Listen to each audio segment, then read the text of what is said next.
Okay. Thank you, everyone, and good time, morning, afternoon, evening, based on where you are in joining the workshop. And thank you for joining. So this workshop will be for Pollination Rhino plugin. I know some of you are joining us back from the morning, so welcome back. And it's kind of like we continue the conversation that we started this morning. The agenda is we start with a short introduction to pollination, then we continue talking about first trying to build an analytical model from scratch, and then we try to fix an analytical model. So the first one is useful if you get a Rhino geometry or some 2D drawings that you have to build an energy model or analytical model, daylight model, comfort model out of it. And the second one is mostly useful if someone sends you a GBXML file that is not clean, or excuse me, you get a model that's exported from Revit using Pollination Revit and needs some cleanup. So we'll review those, and then we will have a Q&A session at the end.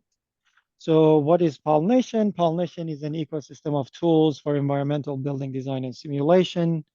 It has been built and maintained by the same people who build and maintain Ladybug Tools.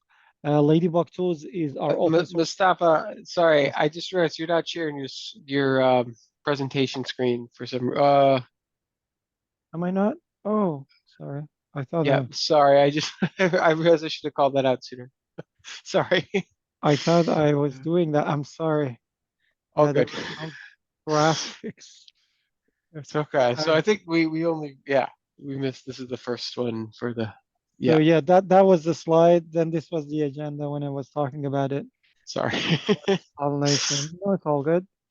And this is the one that I was talking about. Uh, oh, okay. Iram is here, and this will be shared, the recording. Great. Um, yes, Ladybug Tools is our open source project, and Pollination is our commercial product that we're developing. And Pollination uses Ladybug Tools under the hood, actually. So if you know Ladybug Tools, you know a lot of concepts in Pollination. Um, So Pollination has several products, right? We have 3CAP plugins, we have apps, and we have a web-based interface for collaboration and cloud computing. Today, we will cover this mostly. Maybe we touch base on a Grasshopper if you have time a little bit, or apps, but the main focus is about the Rhino plugin. And from the simulation flow that goes preparing geometry, running simulation, and results visualization, we will again focus on preparing geometry, not running simulation or result visualization.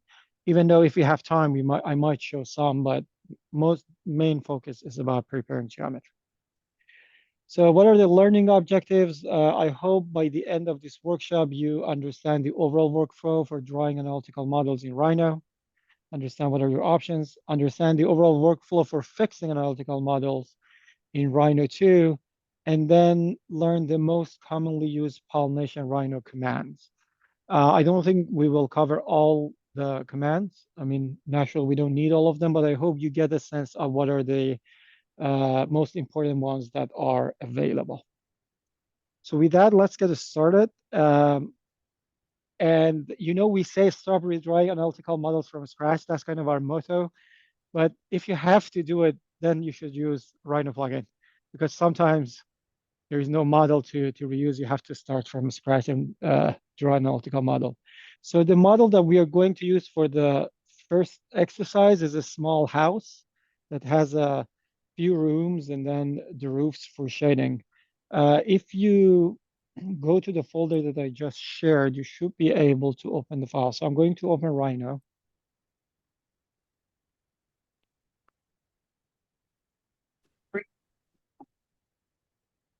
And then I'm going to go to that folder.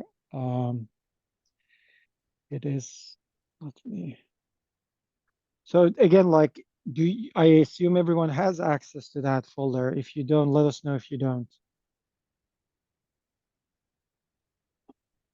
Sample model, and I'm going to use this ones in class. So there are two here that you can download and start using. So we will open the 0 single family. I also have an in-class folder that I will save the files there while I'm working. Where have you shared this? So there was an email that I sent to everyone. Maybe you were not on the email list. Bashir, sorry. Chris, can you share the link? Yes, thank you. So you will, Yes, give me a second. I'll paste it right into the chat. thank you. So just wait. So let me put this here. Okay, while we are waiting, let's check and make sure everyone has their licenses working. I know Olivia had some limitations, and I don't know if she was able to figure it out. But for the rest of you, so if you want to see if you have access to Rhino plugin, I assume you already have it installed. So if you type PO license manager, PO underline license manager, if you see that says your license is valid, you see a green license here, you're all set. If it is red, then you might need to log in. So you can click on login and then log in and then retrieve a license.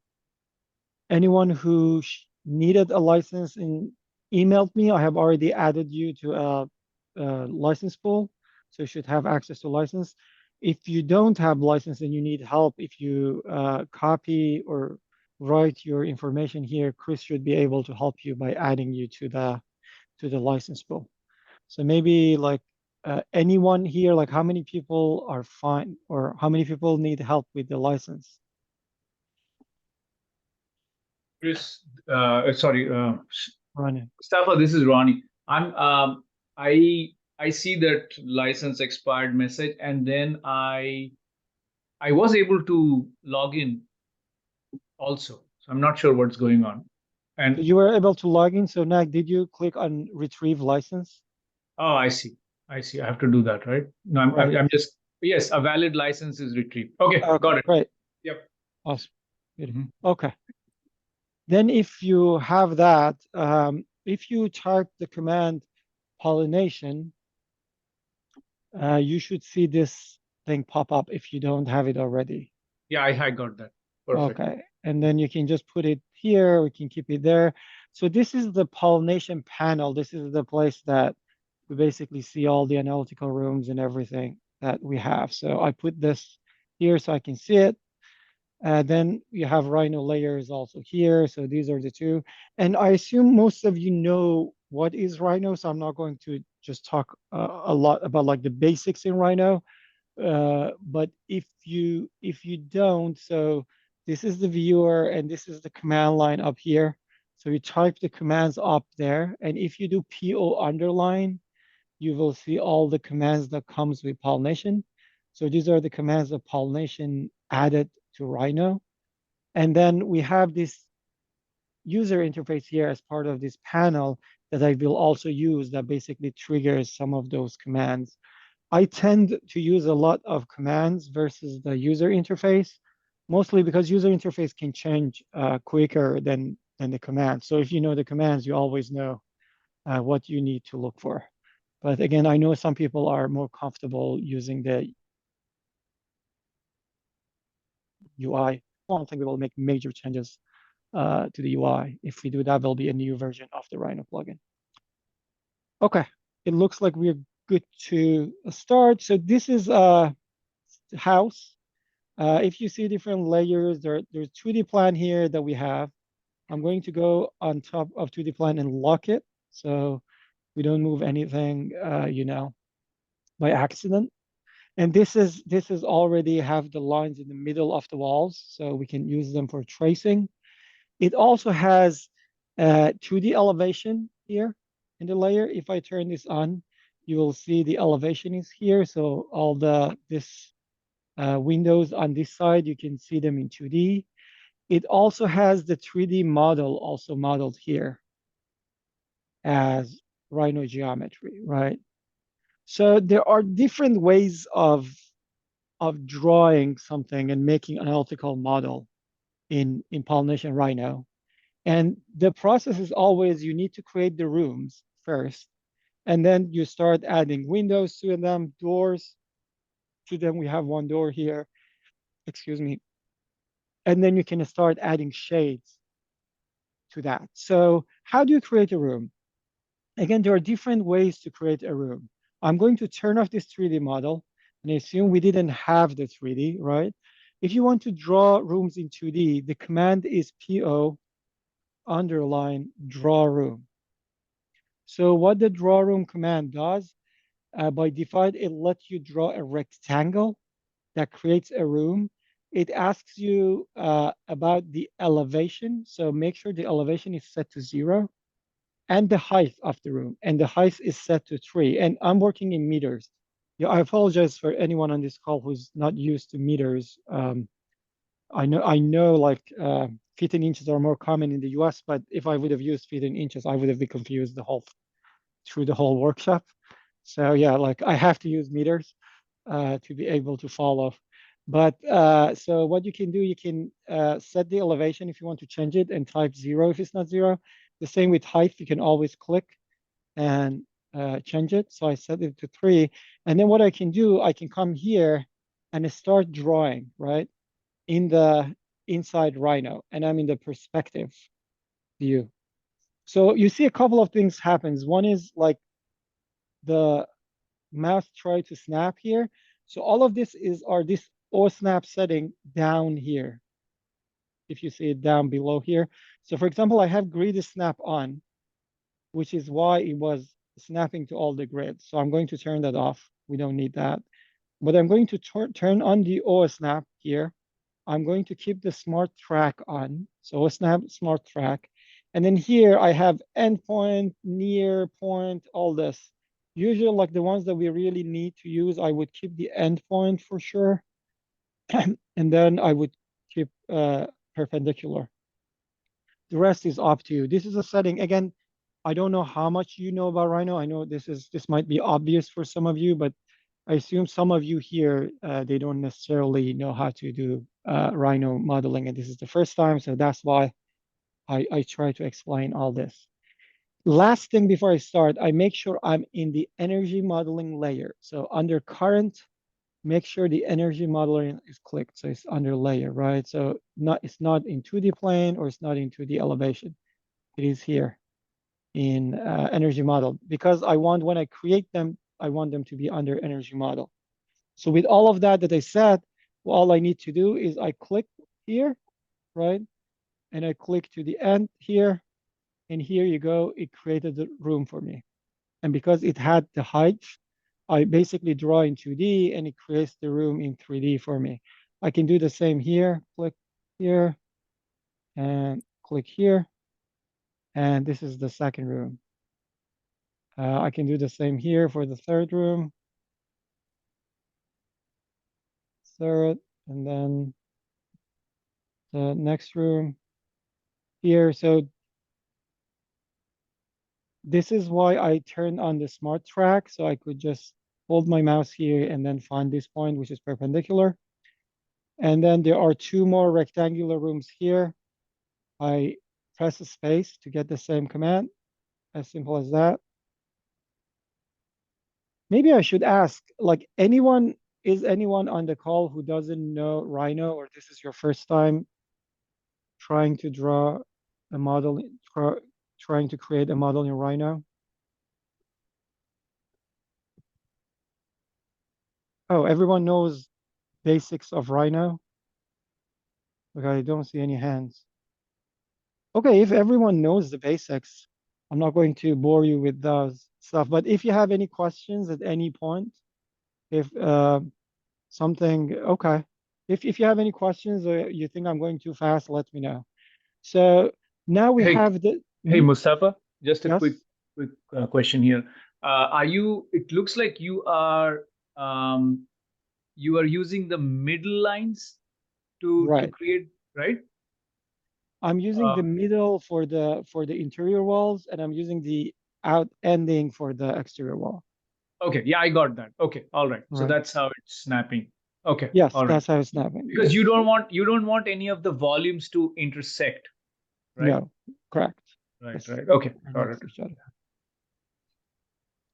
That's correct. Any other questions? Now, okay. Now we have this room here. which is not a rectangle. I'm going to use the same command, PO draw room, but this time I click on freeform. So it lets me to do a full polyline. So I start from one corner and then go through the whole thing. One here, here.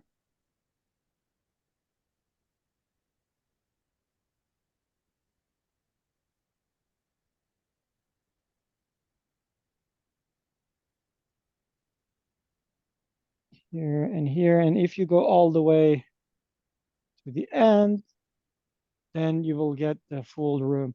And I use wireframe. I know not everyone likes that. So we can go to ghosted. So it's a little bit easier to see all the geometries. So now I have all the rooms basically round. So it doesn't mean, no, it doesn't need to match. So when you draw, you don't need to just intersect those. We will use a command that automates that for you. So just draw the rooms. And now that I have all these rooms drawn, if I go back here, you will see that all these rooms, by here, I mean, go back to the Pollination Rhino panel, you will see that I get 7 different rooms that are set up here in the Rhino plugin that are created. I can start, if I like to, I can start renaming them to what they are. I don't know what they are, but so let's say this is a bedroom. So I can double click on the room and then edit this to be a bedroom or bedroom 1, let's say. Okay, and then you can select the next one, edit it, and do bedroom 2. I just assigned 2 of them randomly. Any questions so far? So the basic thing that we did, what I did was I am drawing every single room here, tracing on the plan. The command that I used was PO draw rooms.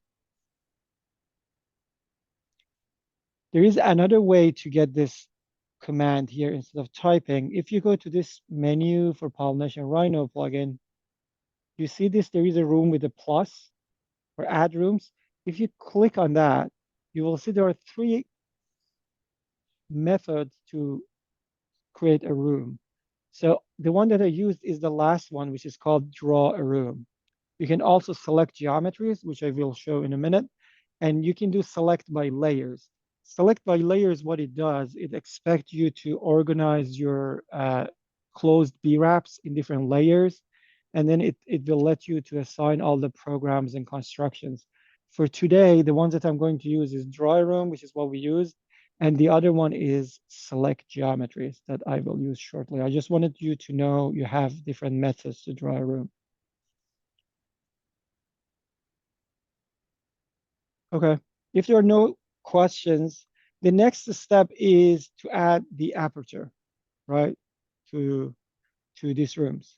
So to do that, again, there are different ways of doing it. Let's say I want to draw this here. One way is to come and say, if I didn't have the Rhino geometry, let's assume I didn't have the Rhino geometry, I can do PO draw apertures, right? Then I have to select the face. The way you select the face is you hold down Control Shift and you click on the edge of the room, and it will show both of room surfaces that are, that are sharing this edge. I select the one that I want, right? This one. And then when I press space, there are 2 different methodologies that let me draw an aperture. One is the elevation plan, which is the one that I keep for now. So if I'm in elevation plan and I press space, what it does, it basically tells me put the location of the first point and the second point, and then it will add an aperture to the room. Does it make sense? I think one of the things that I don't see here is if I go to options, where is it?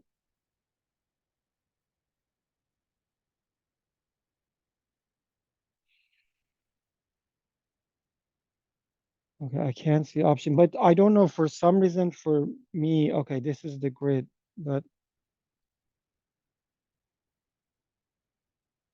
when I type options, oh, here, I saw this, it was behind this.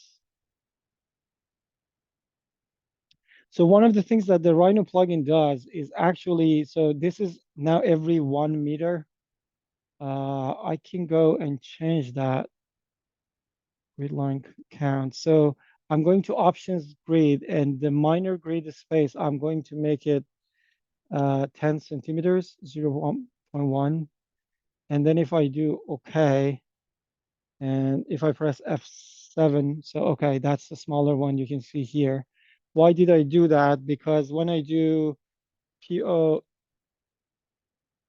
draw apertures, there should be a grid here on top of this. I don't know why I don't see it, but um, but in any case, what I can do again, I can come here and then we already do for you the what's called the snapping to the face, so you can just easily draw it, and you can draw multiple of them if you need. And then when you press the space, it basically draws those windows. Maybe it's a good time to show you that you can also color everything by type in the Rhino plugin. So if you click on this first button here or icon here, color by type, you will see that everything will get colored by type. So roof, wall, floor, and window. Make sense so far? No. Okay. So now that I added these windows, let's go ahead and say, so in this case, I was just trying to show you different ways of you can draw a window. So option one, PO, draw aperture and do elevation mode. But this is not the only option that you have. Option two is, and now I have to show one more thing. So you see when I colored by type, now this is 100% colored, so I can't see anything in the plan. You can go here and click on render setting. That's the 1, 2, 3, 4, 5, 6, the sixth one on the list. And then you can change the transparency to a higher number. So if you refresh here, whatever you think is a good number, you can keep it there. So again, where I went was render setting, and it adjusted the transparency. So if you do this for a model which is really large, this might slow down the viewport, right? But for a model this is small, you can easily do that. I personally, what I do, I turn this on and off like multiple times. I think I find that easier. But I want you to know like there is an option for transparency. Okay, now that I did this, I want to show you the new methodology to draw the window, right? Because of that, I want to go and delete these two windows. But now you see when I try to select them and delete them, I cannot select the windows. So this is by design in the Rhino plugin. When you draw a room and you add apertures or doors to that room, everything will be part of that room. If you want to have access to that certain element, what you need to do, you can come here on top next to that render setting. There is another button called room selection on and off. So you can turn off the room selection mode. So right now we are on the room selection mode that selects the whole room. If you turn that off, now I can go and directly select the aperture, right? That means I can select them and then I can press delete and I can delete them. Were you able to follow to select the apertures and deleting them? Yes? Okay, good. So again, like one thing that you should keep in mind, like all the things that I did, I'm going to delete because there is a 3D model there. I'm just trying to do this quickly to show you what are the different methodologies that we have. So that was the first thing. So we learned how to draw a room. Then we learned how to draw an aperture first method. But then there is another method. So I can do PO draw aperture. This time, instead of elevation plan, I can select floor plan. If I click on the mode, it will change to floor plan. Why I use floor plan? Because in floor plan, sorry, elevation, floor plan, and I select the face. In floor plan, it will allow me to just basically trace the line on floor, and based on the sill heights and the total heights, it will draw the window for me. So this floor plan is actually very useful in the case that you're only tracing on plan, right? So let's say the sill heights here is 0.9 and the height of the window itself is 1.2, right? Now what I can do, I can come here and do like this, and it just added the aperture for me, right? I can do the same here. Press this, mode is floor plan, Control Shift, click on the edge to select the room face, go from here to here, and it draws this for me. Basically, Pollination Rhino gives you this ability to draw in 2D, and it generates the 3D model for you quickly. So that was option 2 that you had. Option 3 is, in many models like this one, you might actually have the outline of the window or the window geometry in 3D. So what I'm going to do, I'm going to select the ones that I just drew and delete them again. I'm going to select this window and delete it too. I'm going to save it, press Control S, and then I'm going to use this 2D elevation for this side. Are there faces or curves? They're curves. So on this side, you can see I have these curves. And I think like the reason they are in this model is they are a good fit for doing that PO draw apertures that I just used, that you can basically do it on elevation. So I can use that and quickly, maybe this is a good thing to just let you do that. So turn on the 2D elevation and try to add this 4 apertures to this model using the PO draw aperture command. I can't see your screen, so you have to tell me if you have any questions.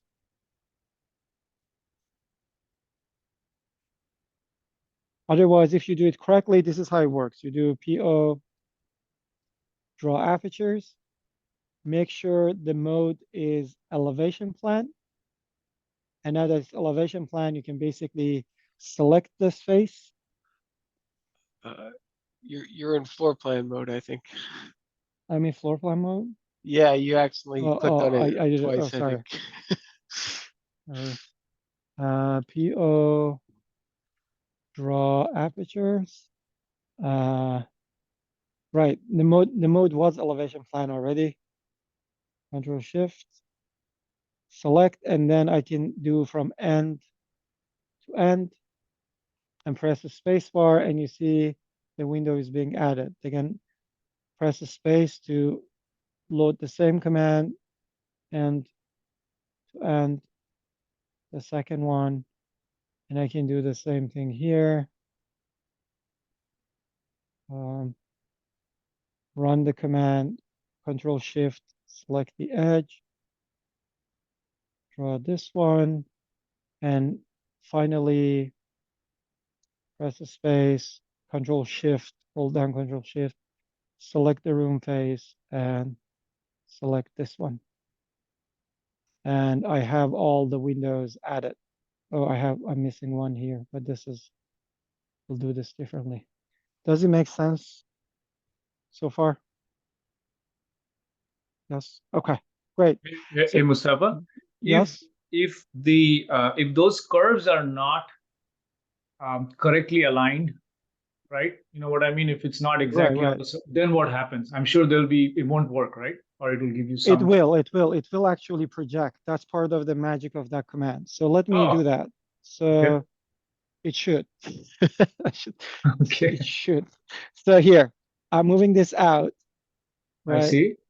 So when I do PO, PO draw apertures, that's why you select the base face. So when I select the base face, it Hmm. puts this working plane on top of this face. So even if I'm here Hmm. and drawing, that will project it correctly. Wow. Okay. So this doesn't need, that's like, yeah, that's part of the good thing about that, uh, using the command PO draw aperture. What if I Interesting. accidentally delete the face of room? How I will redraw it? Control Z should work. And how did you delete it? Control Z should work. So one is you cannot delete a single, you should not be able. So let's say, uh, let me try to, how did you delete a face of a room? Because you can only select a room. The only way you can do it is if you do edit in place. Control Z should work. If Control Z doesn't work, type the command cap, and then it should cap the room for you. Or you can basically use the file that I have. I'll just save so you can continue using this file. So PO draw room, we covered that. Oh, you removed the room basically. Yes, you can press Control Z and the room comes back. So if you, this is by accident, if I delete this room, right, I should be able to do Control Z and it comes back. So Control Z should work. So we did cover how to draw a room, right? We did cover how to draw an aperture if you have it. If you don't have it in the elevation, we talked about how to do in floor plan mode. I know I deleted them. And then we also covered if you have them in elevation, how to draw on top of those curves using this PO draw aperture. But in many cases, you might get something like this. So if I go back in layers and turn off this 2D elevation, you see there is a 3D drawing of everything for this room. So we have all the apertures. We also have all the geometry in 3D. So what I'm going to do now, I'm going to save as this zero family 3D geometry. I'm going to use a command, pollination command, PO cell rooms. So this will select all the rooms in the scene for me. And then I'm going to press delete. I'm going to save it.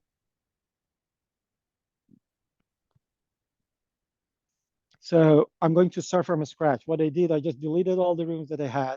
And if you want to make sure the rooms are deleted, if you go back here, there should be no rooms here, right? Now what we are going to do, we are going to use this nice 3D model that we have to build our energy model. This 3D model is prepared to be ready for an energy model. So let me turn off the shades. You can see the rooms are actually matching. Everything is clean. These apertures are also on top of the face. So they're all prepared correctly. If your model doesn't have those, you have to do it if you want to use the 3D mode. So when you use the 3D mode, instead of using the command that I use for PO draw room, you're going to use a command called PO add rooms. So the difference is when you use PO add rooms, it tells you to select a closed object to turn that to a room. Does it make sense? So this time you don't draw, you just select. So there are different ways of selecting. Most of you, you said you know Rhino, so you should know, of course, I can select here, or I can just use the layers here, go here, right click and say, select all. No, sorry, select objects. And it selects all the rooms here. And then when I press enter or space, it will create the rooms. But before doing that, keep in mind here, you can change properties if you want. You can also change the naming to be named by layer if you want. But here I'm leaving everything to default. I press space and it creates all the 7 rooms that I was trying to build, right? So if you have the geometry, you can basically reuse them. The geometries, they need to be, all the faces need to be planar, right? And the geometry needs to be closed. So if it's not a closed geometry and if it's not planar, you will get a warning from the Rhino plugin that says it couldn't be converted to a room.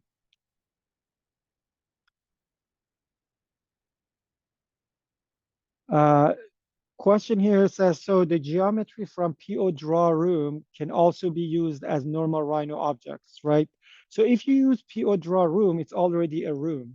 But yes, you can also use it. So everything that you do is Rhino geometry. So let's say if I had PO draw room, right? Free form. Let's make a room around this pool, right? Not very accurate, of course. But so when you do this, this is already a room and it is also a B-wrap. So if you want this room to change to a normal Rhino geometry, what you can use, there is a command called PO remove properties. And then when you do remove properties, now this room is changed to a closed poly surface. It doesn't have any of those pollination properties assigned to it. I hope this makes sense. So now we drew all these rooms this time by selecting them, or we created all these rooms by selecting them. We can do the same thing for apertures. So if you remember, initially what we did PO draw aperture. So there is a command called PO add apertures. And in PO add apertures, it says select all the rooms or fan faces that needs to have windows. In this case, there are all these rooms. So I select all these rooms again. And then it says select all the planar faces that are going to be windows, or as we call them, apertures. So I'm going to select all of this apertures except for this door. And I press the space. And now you see that automatically all of those windows are created. This is now a good time to show you that when you create these rooms on the side here, you can see all the faces of the rooms. And if a face has a window, you can see that window for that room. Does it make sense so far? Can we draw a room from curved wall? You have to planarize the room. Look at, no, you cannot. You have to make it planar.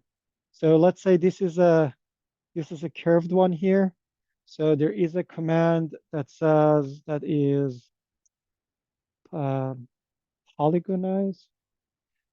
No. There is a Rhino command. I did a video Well, on that. wasn't it convert? I remember seeing Right. Convert. a It's called video convert. recently. Thank you, Chris. Yeah, Yeah. it's called convert. So you do convert, and then you can convert the arc to polyline. Oh my God, this is like too many. I should have used the object. So convert. So you can create lines, tolerance, angle tolerance. So for tolerance, you can add, let's say every half a meter or every 20 centimeters, right? For 25. So, I mean, this made like 702, still too many. But now that, did I create it? Sorry.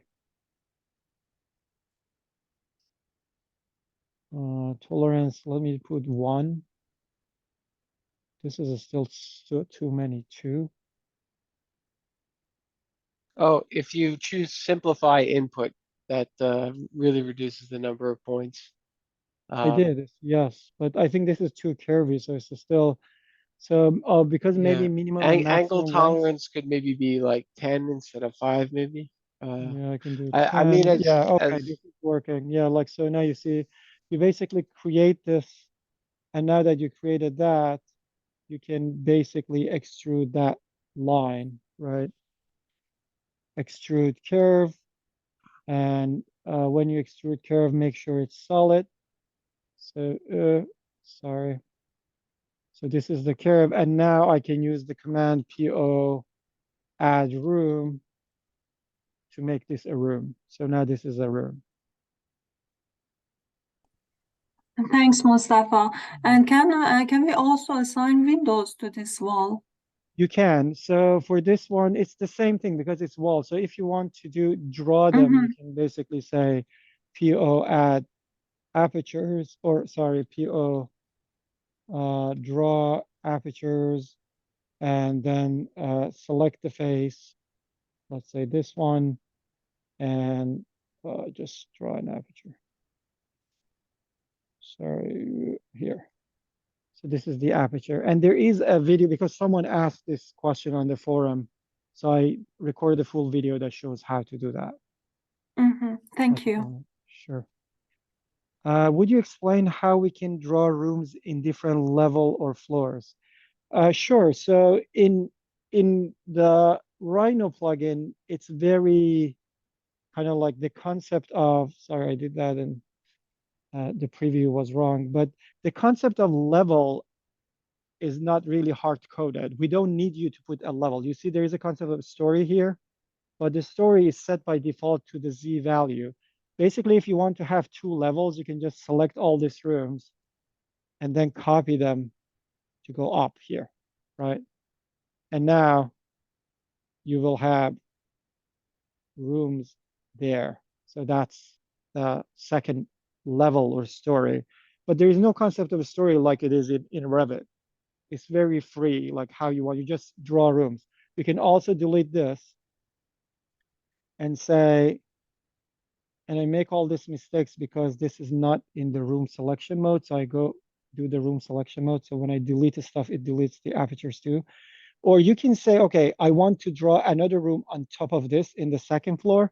So you can use the same command, PO draw room, and set the elevation to be on that level. So you just do elevation by point, you select here, and now if I draw a room, it will be in this level. Did I answer your question? Yes. Great. Okay. So that's about drawing rooms. Again, like one thing that you should keep in mind, this is, I know in comparison with typical energy modeling environments, this is a different way of thinking.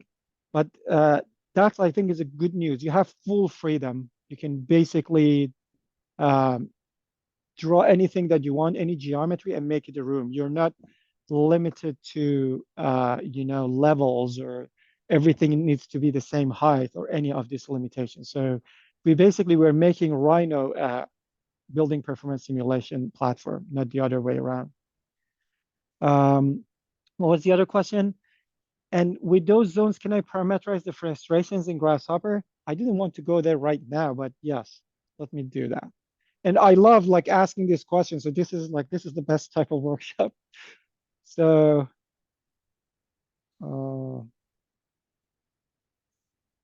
here you go. I'm opening Grasshopper. So there is a question that I have added rooms by selecting closed B-wraps. However, the render does not show up. And from your screenshot, I see the render is good. So did you click on this thing here? Color by tab. If you did that, then Yes, make sure that, I okay, was then fine. make sure the transparency is not too low. So Okay.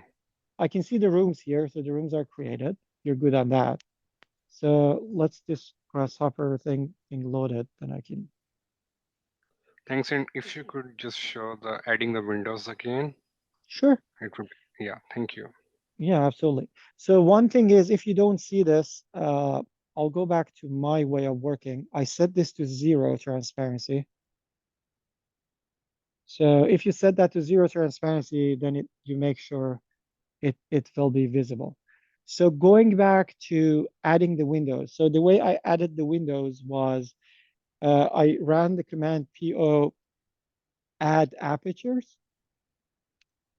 Then I selected the rooms that the aperture needs to be added to. And then I selected the geometry, the geometry for the aperture, and I pressed the space, and it will add the apertures automatically to that room.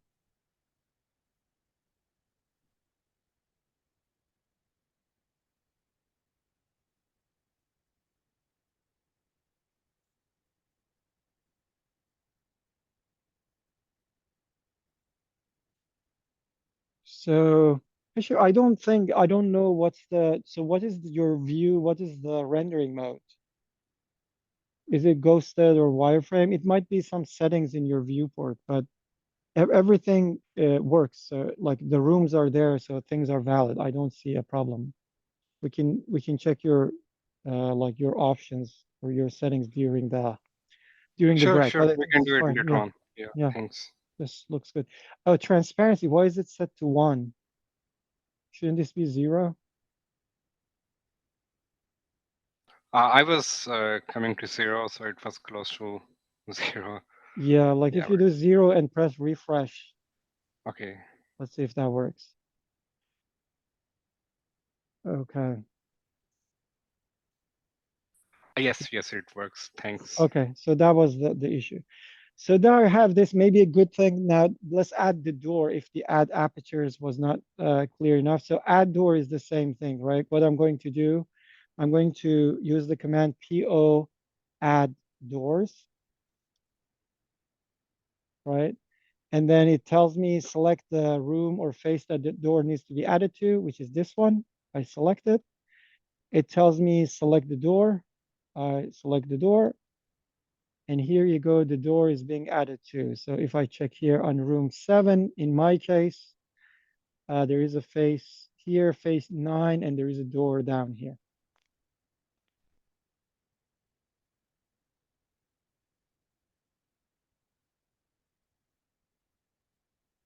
Were you able to add the window and door and everything?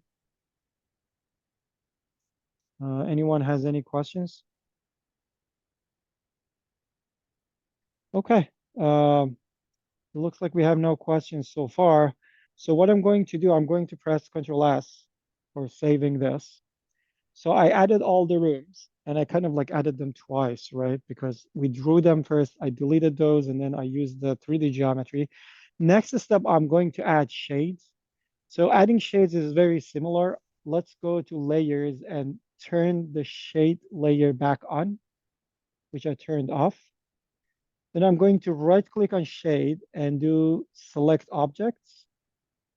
So it selects all the objects. Then for this one, I'm going to use the UI. I'm going back here to the Rhino, Pollination Rhino tab. And here there is a plus next to this shape. So I can click on plus, and then you can see there are different type of shades that you can add. You have aperture shades, you have hosted shades, building shade, and site context. So you can add the shades to an aperture if you want. You can host the shade. I think you can add it to a face. You can add it to a building, or you can add it to the site. In this case, I'm going to select the site context shades. And Chris can help remind me what was the exact difference between those I different would type of probably shading. do this because it's attached to the building. I'd probably do it as building shade, but Okay. it's honestly, I mean, it's all going to be modeled pretty much the same way in Energy Plus. The only thing I know, like IES has distinguishes between like building attached shade and context shade. Like it has a different Right. rendering color in all the screenshots that I see. So if you want it to like to be exported as like something attached to the building, which I think is the green color in IES, you do the building attached shade. Whereas if you want it to be, I mean, site context is more for things like trees and neighboring buildings. Right. Okay. But So I can do that. So I can press Control Z, right? So it removed it. I can go here, and this time I can select building shades. And it says select the surfaces, and I make them as building shades, and I can save this.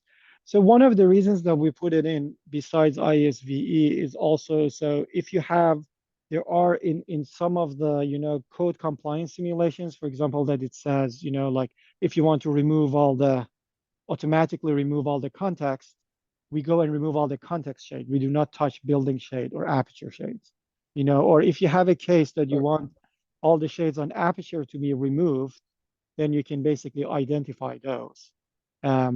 Those are the things that we used in a lot of consulting projects ourselves to be able to automate the whole workflow. Sorry, Chris. Yeah, you wanted to. yeah, I sorry, it was slightly reversed. Hey, like in ASHRAE 90.1, the baseline building, you're supposed to remove all the building attached shade, but you can leave the neighboring surrounding context. So I mean, yeah, I mean, it honestly, like as long as it's a shade object, it's gonna block the sun in any radiance or energy Right. plus calculation. But Yeah, I mean, this is, yeah, this is only for for a this little extra case. level of control. Yes, for this case, doesn't really make that much of a difference, but so you know what are the differences between different type of shades. So now that we have this, we basically have a model that is ready to go. But if you know the basics of energy simulation, which I assume most of you know, is this model, if I go here and turn off the shades again and check the boundary condition of the faces, you will see everything is now set to outdoors by default. So to see that, I'll go here back to the Rhino panel and click. The first one was here, color by type, right? The second one is color by boundary condition. So you see the color blue for all the walls and this brownish color for all the ones that are next to the ground. Because it's at 0, Rhino plugin basically automatically identifies them as ground contact. So this is ground and that's outdoors. If I go here back to this render setting that we use, I can select or uncheck this outdoors option and press refresh. And now all the faces that are outdoors will not be rendered. So this is easier to see. All these interior walls were also set to basically at the point was set to be outdoors, which is not accurate. So to address that, we have a command called PO solve adjacency that does the solve adjacency. The question that we had before about uh, drawing this room and if we have to break it down into different segments. So I think now I can answer it. You don't have to because this command does it for you. Before running the command, one thing that I'm going to do, I'm going to turn off this 2D in layers. So it's less busy. I just see my model here. So I'm going to run this command PO solve adjacency. I make sure the intersect is set to yes and face match is set to yes too. The rest can be set to no for now. Then I'm going to select all the rooms and I'm going to press the space and it should do the intersection and then it should match the faces right after that.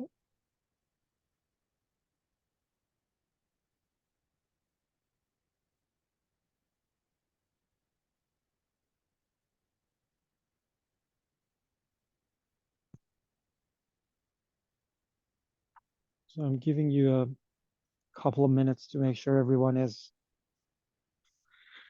able to run this. Okay, great. So if you see all these green faces, then you have done it right. You see, so and nothing I think beats this visual check of your model. And as models get larger, it's more important to have this visual check. So the way that I did it again, if you remember, is I clicked on this color by boundary condition. So I can see color by boundary condition. Then I went to render settings and I unchecked outdoors. So it shows any other boundary condition than outdoors. So I can quickly check and see all the indoor faces and all the ground touching faces that we have in the model.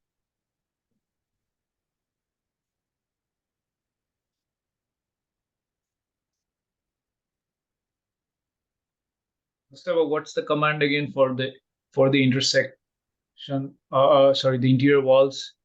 PO solve adjacency. Oh, PO solve. Okay, okay. PO solve. Yes, yes. Which one is the icon for that, by the way? We don't have that. I don't think we have an icon for solve Oh, adjacency. okay. Yeah, Got sorry. it. Got it. Got it. Okay. All right. So basically, I need to turn off all the. Actually, here's a question. Does it matter if some of the other lines and curves are still No, on? no. Like the plugin will just ignore them. Exactly. That's what I thought. Right. Okay. Got it. Yes, it doesn't matter. You can have, so let me do all this. I mean, this is a good time to show you actually the different command. So if you solve adjacency and then you realize you need to make a change to the model at some point, right? And the solve adjacency will be broken. So there is a command called PO reset boundary condition. So you can reset all the boundary conditions to 2D, so to outdoors, sorry. So I just use that command and now you see everything is back to outdoors, right? Hmm. And these curves can be selected all here, but it's okay. If you do PO solve adjacency, it only selects the closed geometries that you have. So it filters the selection. Even if you have curves, everything, all of that will be ignored.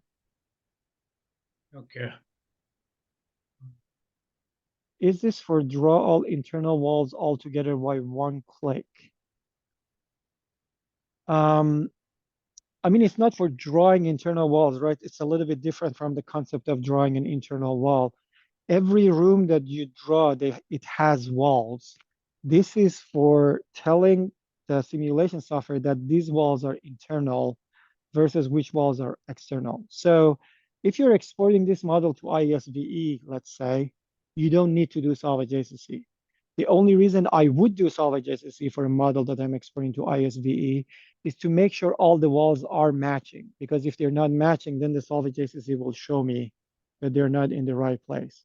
The place that is really useful as is if you export this model to OpenStudio or Energy Plus or just run the simulation inside Pollination, and if you do not go here and assign construction to the face, then it will be using construction set.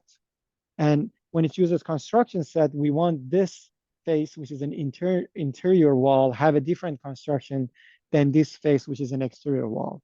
That's why we run solve adjacency to make sure all the default values are correct. And of course, the heat value being calculated correctly. So it doesn't, Energy Plus doesn't go ahead and considers all these walls as exterior that are facing basically outdoors. So that's why we run solve adjacency. Hey, Mustafa, I ran into this error. I selected all the rooms and I hit enter and I see kind of an error message pop up. What does it say? It's a long, I mean, it says basically it's saying failed to load user library, honeybee underscore energy dot CLI dot lib error. Do you want me to just share the whole? Okay. So Ronnie, I know probably what's going on here. It's if well first, yeah, I mean this is because you have, I know, a lot of those custom like IDF constructions in your library, I think, that I know you used for a lot of things. And so possibly, do you know if you have the latest version of the Rhino plugin? I did install it yesterday. Okay. Yep. I mean, yeah, so it's just, it's possible. I mean, there's something about your particular user library that is there's a conflict in it.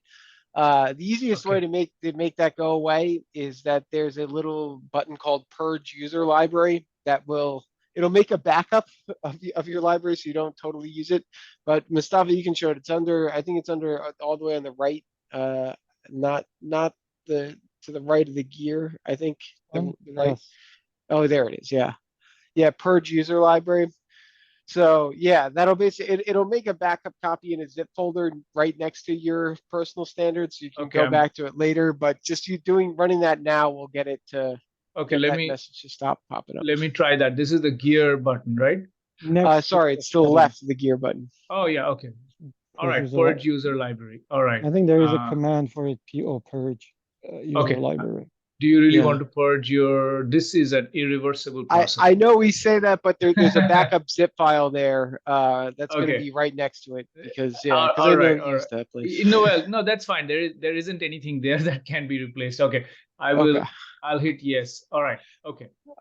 Yeah, you probably just have a certain special type of construction that maybe is not. Oh yeah, these are all the glazing constructions I had. Okay, so I just hit okay, and you may want to restart the Rhino to ensure. So I'll restart it then.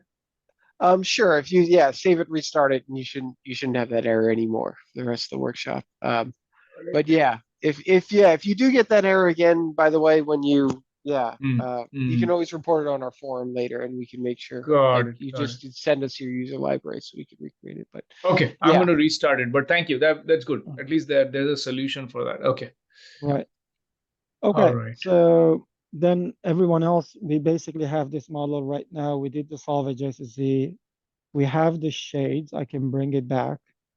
And that should cover everything that I wanted to cover for like building a model from scratch or drawing a model.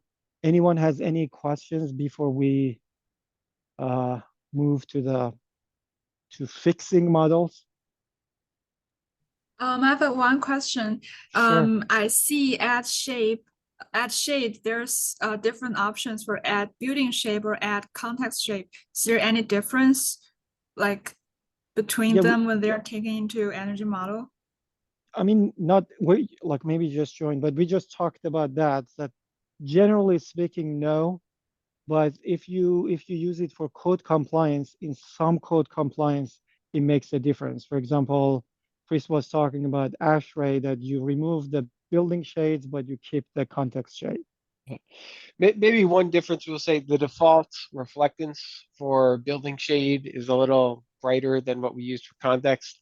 But yeah, really, I mean, as long as it's a shade element, it's going to block the sun for all the geometry, whether that's assigned to anything. So yeah, I mean, it's mostly just to help you organize your geometry if you want to. Gotcha. Thank you. And Okay, no problem. So, okay, I forgot that, Samuel. Thank you for bringing that back. So we had a question about integration with Grasshopper. I opened Grasshopper, but I didn't show that. So the question is, can you do parametric stuff on top of this model in Grasshopper? The answer is yes, and it's as simple as this. So if you go here under Pollination, when you install the Rhino plugin, you will get this additional tab, or this and this are additional. So, and there is a component here called PO model. What this PO model component does, it links the model in Rhino to Grasshopper. So you can right click, get model. And then when you do that, this basically translates that pollination model to a honeybee model. It means from now, you can basically go and do anything and everything that you were able to do on a Ladybug Tools model. Does it make sense? I'm not going to show the overall like workflow to freak out people about Grasshopper, but that's actually very valuable. That's something that we use a lot. So you can do all the geometry, all the QA, QC in Rhino, right? And then use a single component to bring it to Grasshopper and do all the parametric side on Grasshopper. And actually, one of the other things that you can do is when you make changes to your model here in Grasshopper, you can also use this component and go back and bake the model back into Rhino. So you can basically bring the model in Grasshopper, do all this stuff, bake it back into Rhino. I have a slide for that I can show at the end, but I'm not planning to cover Grasshopper today during the workshop. So yes, so that was the answer. You can connect Pollination Rhino plugin to all your Grasshopper scripts if you have any. Good question. Thank you Any for other that, questions? Chris. I'm back on track now. Okay, glad to hear great. it. Okay, then, now that we did this, let's go back to slides.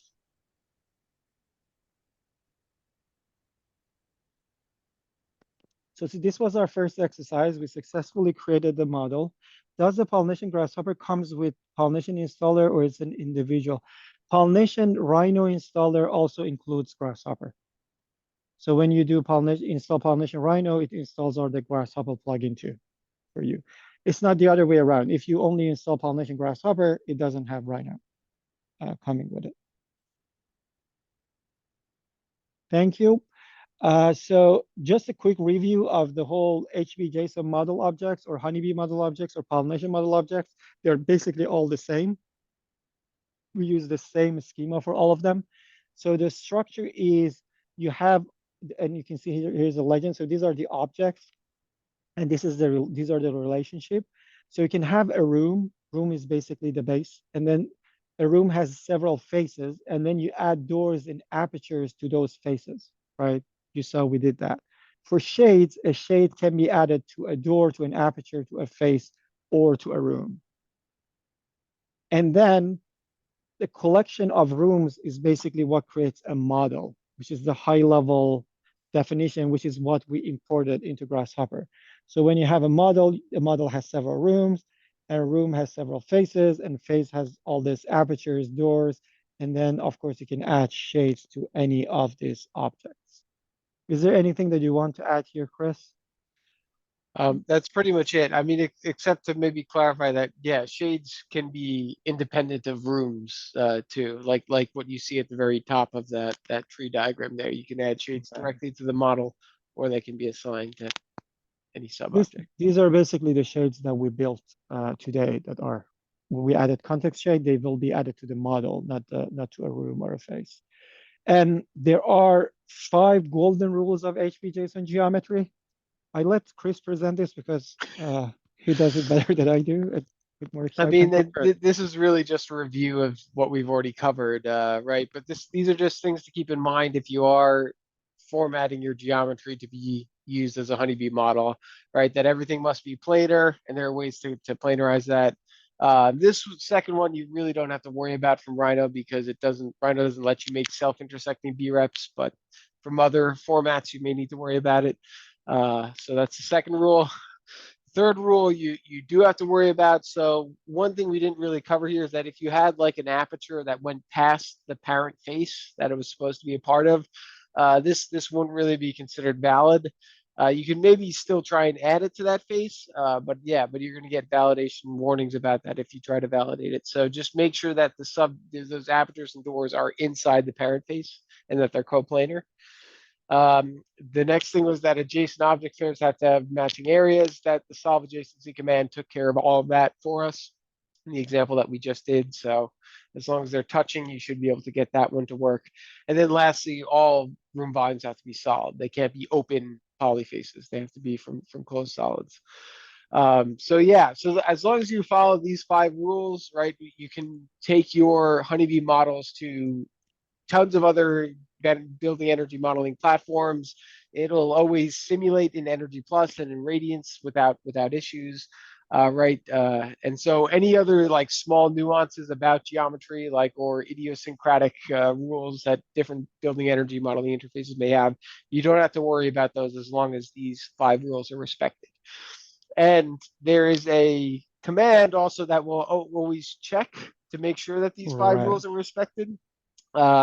Which I think if you're in the morning session, you definitely encountered it. But there's a command called PO validate model that will run a full check to make sure that your model has everything that it needs to be considered valid, to make sure that it's following those 5 geometry rules, in addition to other checks that could cause issues with any translation to building energy modeling platforms. But right, if your model is valid, the pact that we make with you is that you'll be able to your model will be simulatable in Energy Plus and Radiance, and it will import to any of the building energy engines like IESVE, Design Builder. It'll import to all those without errors, as long as the model is valid.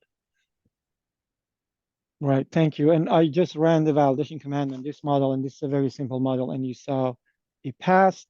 So now, for example, if I move this and then I had this aperture here, and this was outside like this, right? And if I just do this and then, oops, sorry. So let me go turn off the shades. Where is it? Here we go. And then if I had, for example, this room moved a little bit inside this room, right? And now if I run PO validate model command, you will see that it tells me there are 2 validation error that it found. One is there is an invalid subface. So I can click on this and I can click on show, and it will show me where the description of the error down here that says this aperture is not coplanar or fully bounded by the parent face, right? Which we can see this clearly here. If you don't know what this means, sometimes you read the error and you don't know what does that mean. You can always click on this button, more info, and this will take you to the documentation here, which has, so this is the error that we had. It has a description of what is the error, and it usually has a way for you to solve it. What's the best way to solve this, right? We will see these validation errors in the next model that we will work with. So don't worry, don't try to make your model invalid. I just try to do it to show you like how it works. And then the other one is telling me like there is an colliding room volume. So I show this. It's just basically showing me these two are colliding. And of course, this model is simple. You can easily see it. But when the models gets larger, and I have a good model for you to work on today, it's not as easy as you think to identify all these issues. And before the validation command, the challenge was you wouldn't know about all these errors unless you would run the simulation and they would fail. Sometimes you wouldn't even know about them because they wouldn't fail the simulation, but you would get, you had a wrong model there, but you couldn't even see it, when the models are inside each other and all that. I have my apertures, but they don't show on the model. So this is a hard one to help, Toby. You mean if you go here on the layer and you select a room, can you see the apertures under the face? If you can see that, then you are okay. If you don't see them like this that I rendered, so if you click here now, you don't see the apertures. This is because in the rendering setting, we said anything that's outdoor, we don't want to see them. So if you set outdoor and refresh, then they should show up. So that might be the reason. This render setting will be applied to the whole visualization that you have. Any other questions? Okay, if there are no other questions, let's save this. I already saved it in the same folder in class, and you can go and get this model if you were not able to follow with everything. But now let's go do my favorite part of the plugin is cleaning up models that comes from other formats. So there is a honeybee HV.json file in the same folder. It's called one Revit sample model. If you open that, it will ask you if you want to validate the model. Say no, because we will run the validation command. But then you should see this model. So I'll give you a minute to make sure everyone opens the model. I want to clarify that this model is not, like this model has issues, but it's not because of our Revit plugin. This model is made to have issues for the workshop. You can get a clean model from the Revit plugin. If you were here in the morning, you saw how to do that. You can get a very clean, valid model if you use the Revit plugin to export this. Everyone were able to find the file and open it up? Okay, great.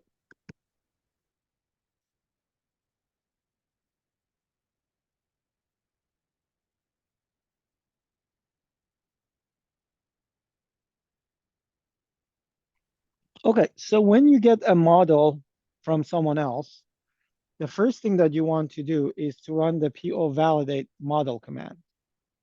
So when you run PO validate command, it asks you if you want to run it on selected only. Right now, we don't have anything selected, so it doesn't make any sense. But if you can basically select part of the model and use selected only to run it. And it also has a method that only checks for room overlap. Generally speaking, you want just to run the option to run all the validation for the whole model. So I just run the validation for the whole model. You see there is an error here that says invalid subface geometry. I click on this, right?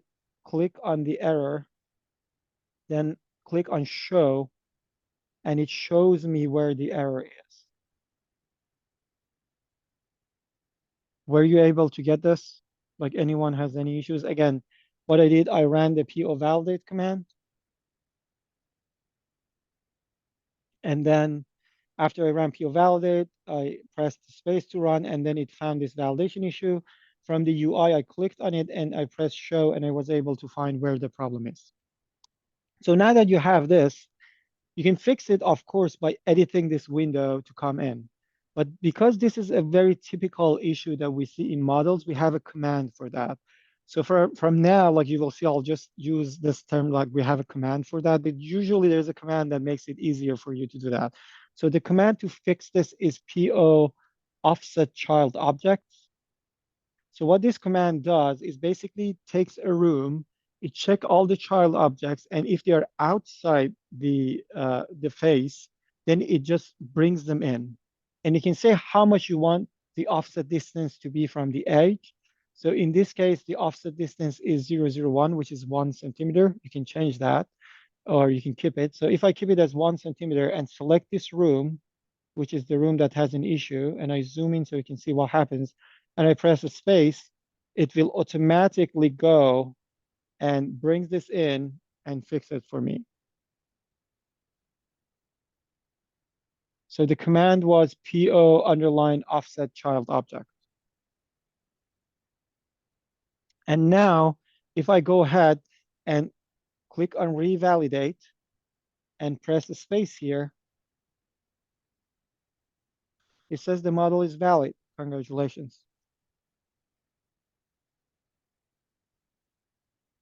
So this is a valid model, but this is not a good model, right? Because you can see there is a space between these two floors that needs to be addressed. And the other thing that you want to check after you check the initial errors is if the solve adjacency has been executed on this command. So by now you should know the process. You just click on color by type.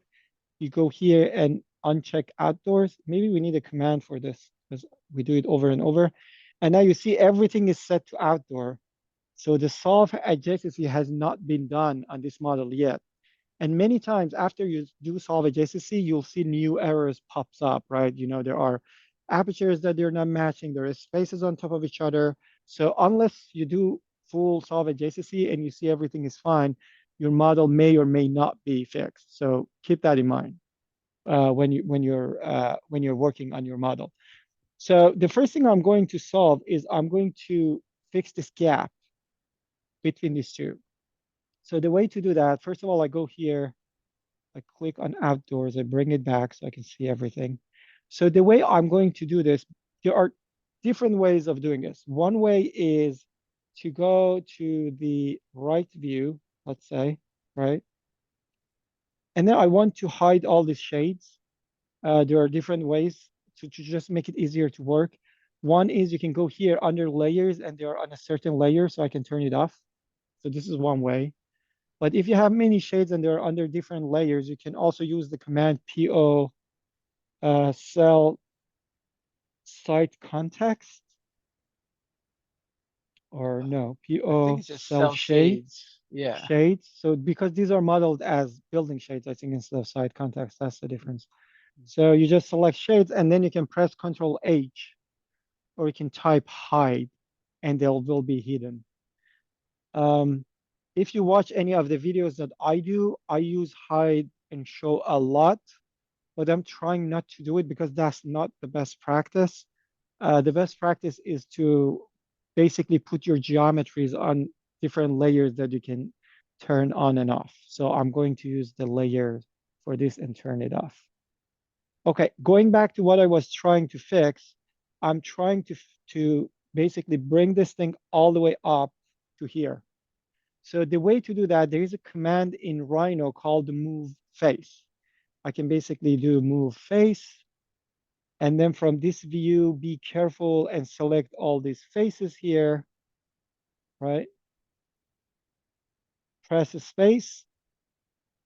Then make sure the direction is set to normal. So direction is constraint TED. Okay, that's a hard word. So the direction constraint is the normal. So when you move it, it just moves in the normal direction, right? And now I can go from here to here and done.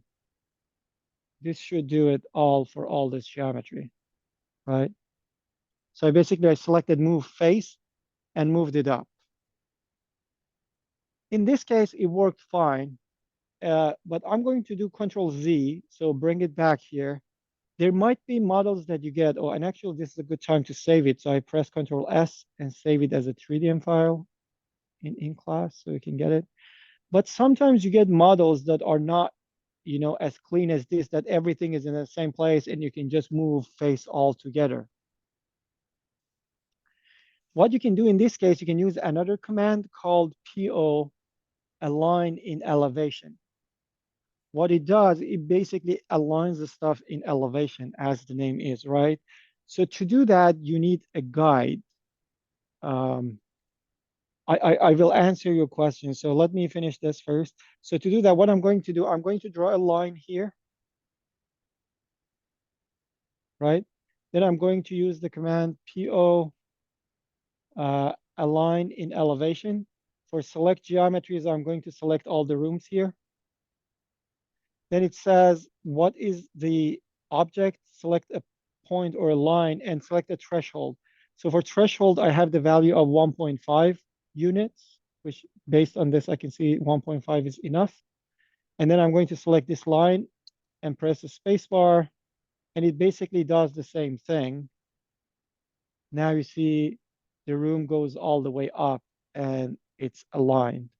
Why is it important? Because we need to do this for the solve adjacency to be done correctly, right? In energy models, we always want the surfaces to touch cleanly. And I showed you two ways of doing that. Move face, and the second one was using PO align in elevation. Okay, questions. Does Revit inside, does Rhino inside Revit support the pollination geometry? Can there be a live link between Revit and Rhino for changes on the fly? I don't know if it does. We haven't tested it.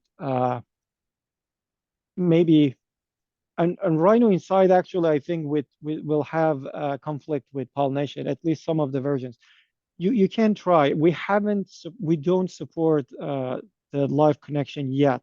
Maybe we do it in the future to by integrating to Rhino inside.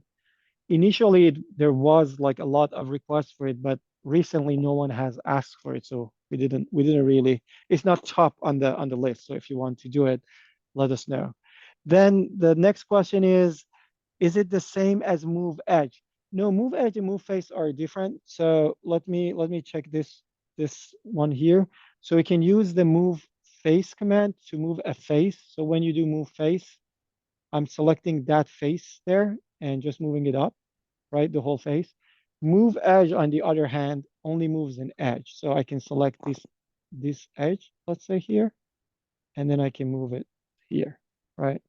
So move edge and move face are two different commands. In this case, I use move face. I could have used move edge too, because if you select all the edges of the same faces, it's like move face. But move face makes more sense. Can you show a line in elevation again? Yes, sure. So let's do this. Control Z, Control Z. So I'm going to undo everything that I did so far. I'm going to go to the front or right view, like both of them will work. So I'm going to the right view, right? Then I'm going to draw a line where I can put a point to where I want the alignment to happen. So I'll just leave it there, right? So the line is here. Then I'm going to use the command PO align in elevation. Select all the geometries that I want to be aligned, which are all these rooms here, right? Then set the threshold to a number that makes sense, in this case 1.5, and then select the line that I want things to be aligned, basically the guideline that I have, press a space, and it will align everything to that line. And now I can delete this guideline that I have here. Let's go to perspective, and let's save this. Oh, no problem. So, okay, so this is the room that we have here. Again, the next step of preparation is always to run PO solve adjacency, right? Make sure you save your model before running solve adjacency because it does intersection and all those stuff. Again, I have not seen a crash for a very long time, but as I said this morning, as soon as you say it, it happens. So knock on wood, it won't, but it's good always to save before running solve adjacency to be sure. So then I'm running the same command, PO solve adjacency. I make sure intersect is set to yes, face matches is yes, and everything else is set to no. And then when I do this, it runs the solve adjacency for me. The way to view it is, again, go here, render setting, make sure the outdoors is unchecked.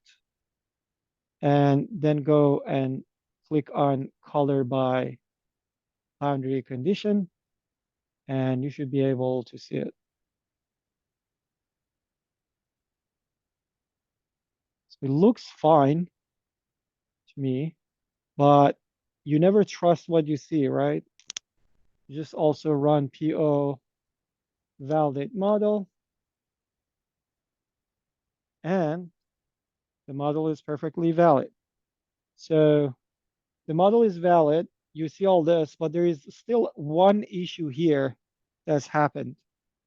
I don't know if anyone can tell me there is something wrong here with this model that you can see from this view. And maybe I bring this up to help you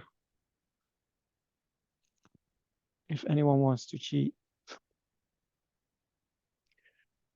So just to be clear, anything that you do not see is set to outdoor boundary condition.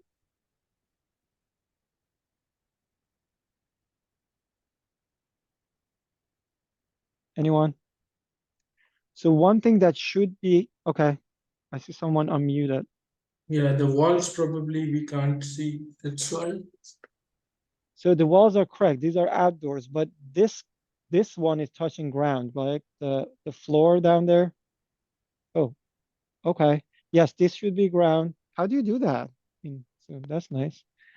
And this one here, so all of those needs to be ground because they're touching ground, right? So I'm going to use this actually. There are different ways. One is you can actually select the face. So that's one way of doing it. You can select the face and run the command PO edit face properties. And here you can change the boundary condition from outdoors to be ground and press OK. And now this will be set to OK, right? But that's like might be a lot of work. So I have to select this face. I have to select this other face here. So there is an easier way to do that. And there is a command that's called PO rebuild rooms. We will use this a little bit more on the other models that we have. But what PO rebuild rooms does is it basically tries to rebuild the rooms like they are new rooms. There are several things that can happen that you want to use this command. One is when you have, like when you do solve a JCC and the faces are splitted and you want them to be merged, you use it. The other one is when you bring the model from somewhere and you have a lot of small faces that are on the same plane, you want to merge them, you use it. So that's when this merge coplanar is useful. You can use it to rebuild faces if the face is not valid. Sometimes the face is slightly not planar and it's hard to fix it. That's when you do rebuild faces. You can use it to reset boundary condition, which is what I want to do here. And you can also use it to fix aperture doors. So when it does fix apertures doors in this case, if the doors or apertures are outside the room because you did some of the stuff, it tries to project them back and fix them. So watch this. I'm going to run this on top of this whole geometry. And you'll see what happened was all the indoor faces are now set to outdoor because I reset boundary condition. But the ones that were on ground, basically it detected them and quickly set them to ground, right? Now I can go back and rerun the PO solve JCC again.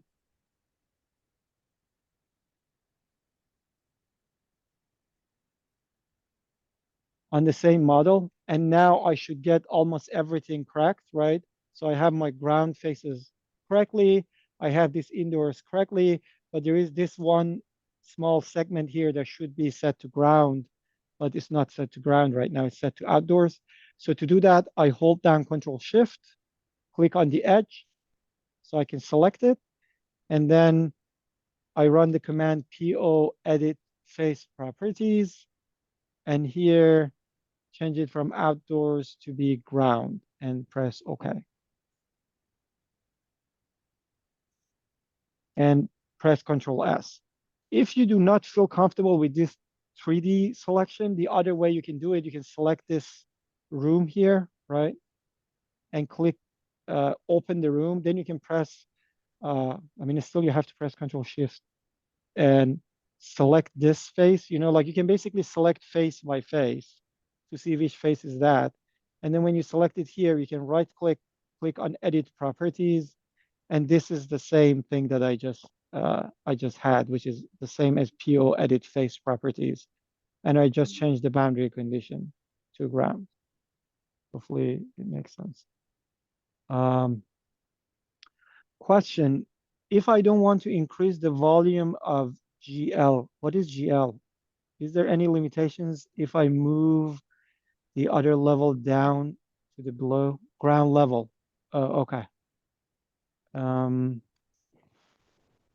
Okay, so in this case, let's see if I understand this correctly. So you want basically to move all this to come down here. Am I right? Olivia, can you confirm that you want this level, all the faces from this level basically go all the way down to here? Okay, I cannot hear you. But if that's what you're trying to do, yes, you can totally do that. There is no limitation. But make sure before that, because we already solved adjacency, right? You can do PO, I can do rebuild or I can do reset, but I'm going to do PO rebuild rooms, merge coplanar, right? So, nope. Okay, so sorry, the mic doesn't work. The above level down to the ground level. I don't know, Chris, can you help me? I'm sorry, I don't know what I don't know. So if the case is like, for example, you want to move this, you can totally move this up. I don't know, like if this was the question. So you can basically move them and make them the same uh, in the same level. Or you can do the other way and you can move everything else down and connect it. You can also do the same thing that I did with this and try to do aligning elevation and just pull down everything to come down. From geometry perspective, there is no limitation. So Samuel, we just found a small gap between zones. Is that right? Is that okay? Where are the two? Well, I have a suggestion, Mustafa, Oh of a yeah, view yeah, to right. show. This is Okay. what we were trying to get at before. So I'd Mhm. suggest doing color by boundary condition, but Okay, just turn off the roofs. sure. So I do peel so I run PO solve Yeah, run adjacency solve again. adjacent. Yeah, that was the next command. No, that is not okay. Yeah. And But okay, Mustafa, what I'd recommend to show why this is not okay, yeah, go to the filter and turn on outdoors again, but just uncheck roof ceiling. And that'll show you okay, exactly nice. why it's not okay. So now you see in this case, there was another issue in the model that you had this one face basically in this one and this one not being really aligned. Again, this is something that is made by, intentionally to make this model. But one way was to check it like this. The other way to find this issue is there is another command that I wanted to use next. It's called PO check adjacency. So what PO check adjacency does, it basically, does it show, let me see. Okay, interestingly enough, it doesn't show that because they're not that close. But what it does, it basically finds the points that are very close, but they don't exactly match, and then show it to them. How much is the distance here? It doesn't show. Uh, Interesting. But yeah, that would have been the other way of trying to figure this out. But this is another way. So no, this is not fine. Good question. And what is the best way to fix this? How would you fix it?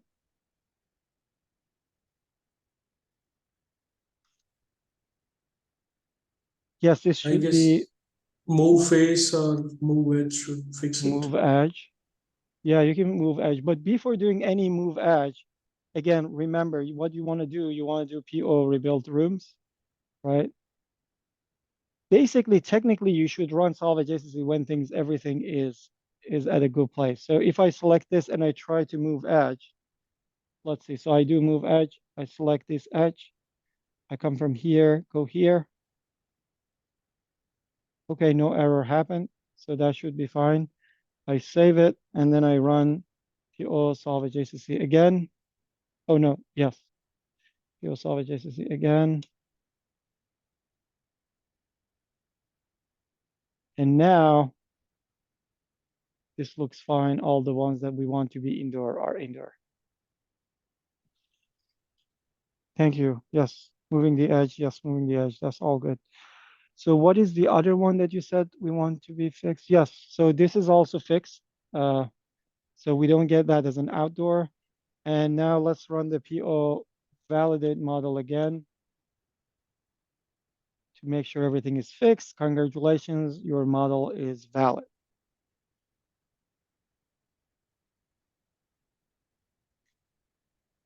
Any questions so far?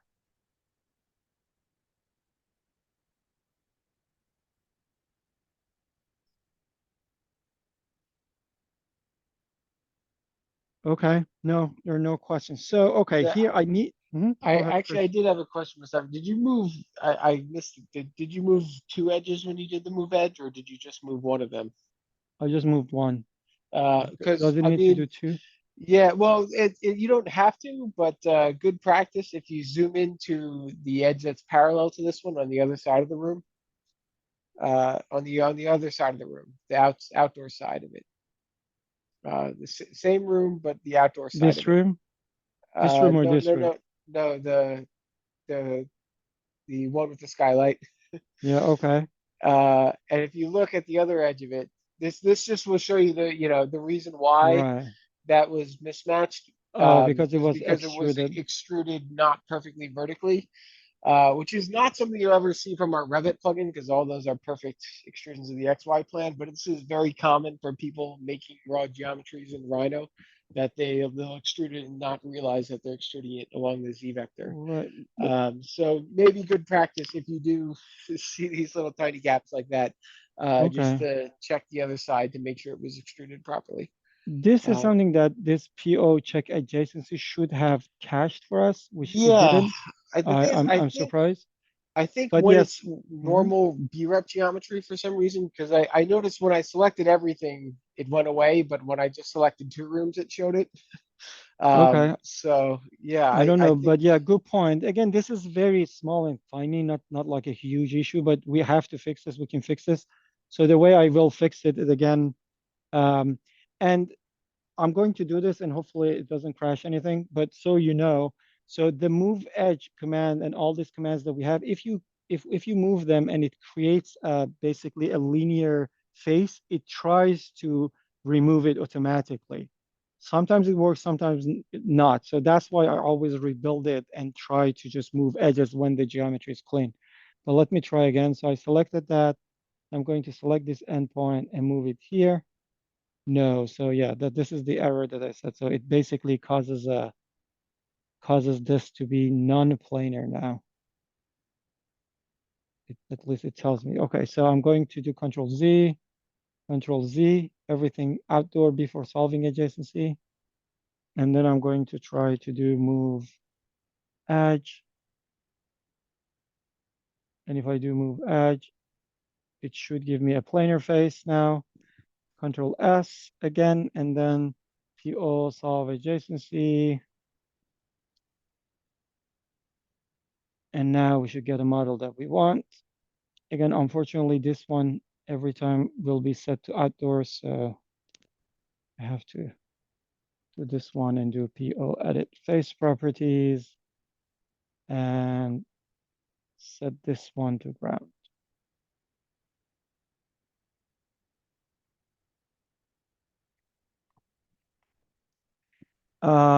For this problem, couldn't we use rebuild rooms for which one? The last one that the face wasn't matching? No, we cannot because PO rebuild room doesn't change the room geometry for you. It just tries to clean up the existing geometry of the room. So if the room is extruded, by mistake, then that's something that you have to fix in geometry.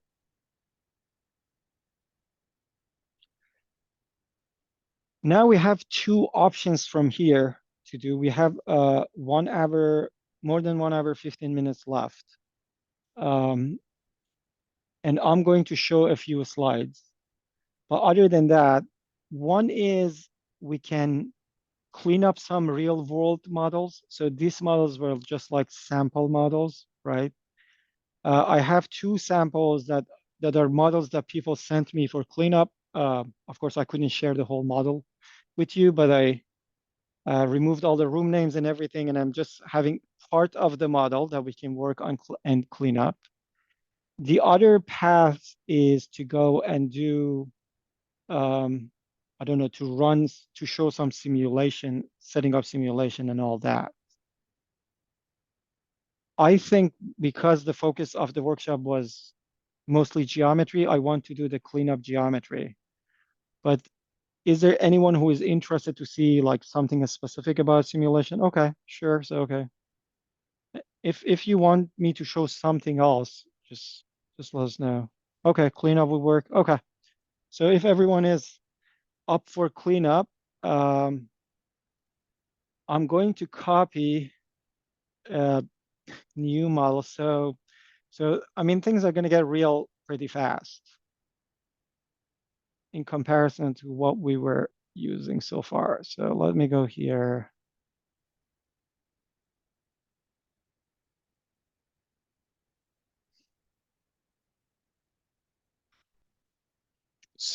So now if you give it a few seconds,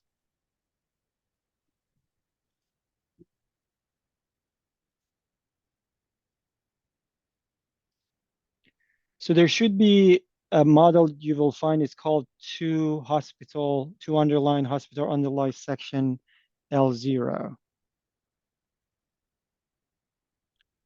I'm going to copy it in the in-class folder too.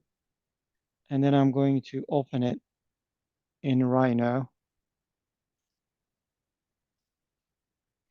And set the run validation to no, but you still get a lot of tiny edges error.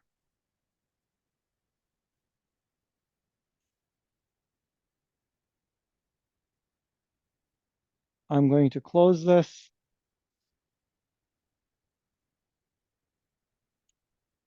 I'm going to reset this to show everything. Give it a little bit if you don't see. So the model should be uploaded to the same folder in Google Drive. I think did I crash it just by doing display? No. Okay, good.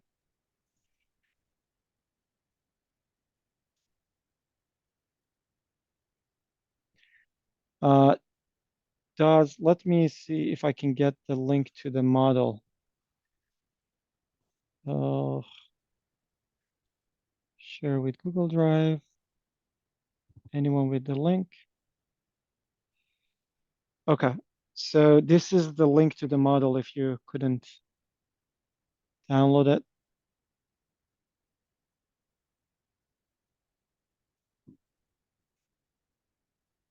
So I'm going to review this model, then we will take a break, and then we will come back and then fix this together.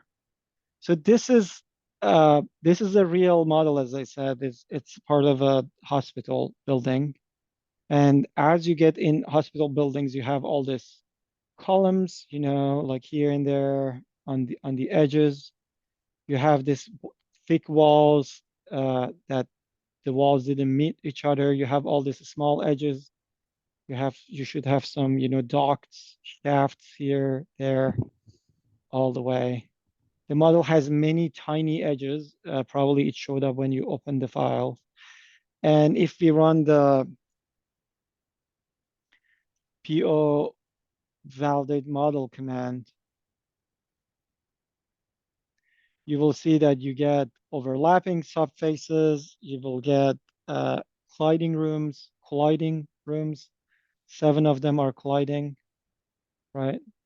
And sorry, I had to rename the rooms so I could share the file, and I had to delete. So it's going to be very not that interesting that everything is named room, but still you can see them. So for example, you can see here, these two are colliding in this area.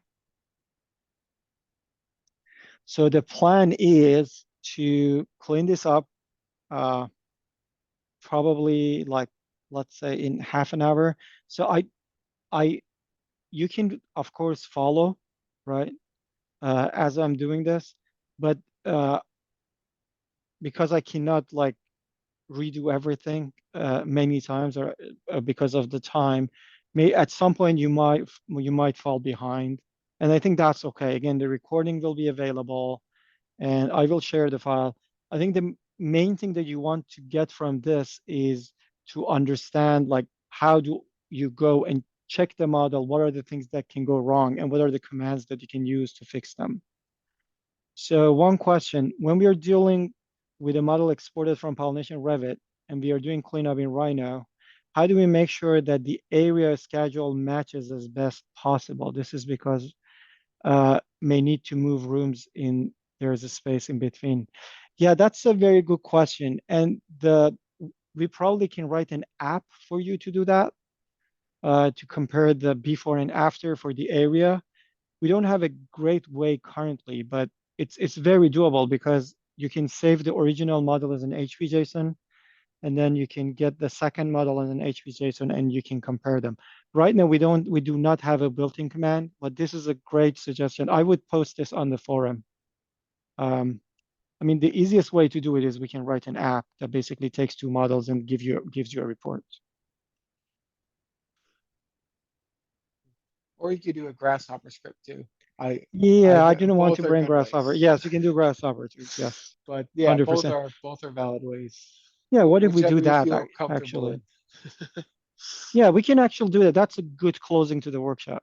Like, let's fix this and then do put a Grasshopper script together to do a comparison of like how much the area has changed, and then color based on like the ones that have changed a lot versus the ones that they haven't changed. That's a good question. Okay, with that is 3:50. Let's take a 10 minutes break to 4, and then I'll be back and fix this. Isn't Sorry. that in Eastern time? Should we give it? Sorry, yeah, like 10 minutes from now, wherever you are. Like it's 12:50, whatever. Like even if you don't get a 50, like add 10 minutes and be back here in 10 minutes. So there is another question here. I'll answer before I go get some tea. Is it possible after the break to talk through how we go from Revit to Rhino HVJSON? Yes. So if you want to go from Revit to Rhino, all you need to do is from Revit, save it as HVJSON, and then import it in Rhino as HVJSON. I can show that quickly for a sample model.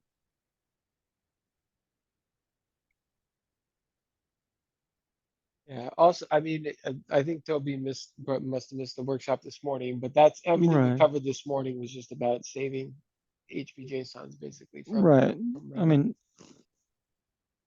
so the recording should be available for right, for the morning. It's quick enough for me to show you right now. So let's pick a simpler model. This one, I don't know if I saved the cleanup, but it's okay. I mean, like for now, I'll just show you how it works. The model might not be very clean, but what you do, you just go from Pollination Revit, export model. There are a few steps how to set up the model. Again, you can watch the video once it's available, or you can watch the video tutorials that we have on YouTube. And shades, sensor grids. And when you get here, you can basically export the model as HVJSON, right? I call this 002 in this Chicago workshop folder. And then once I have that HVJSON file, you can go to Rhino.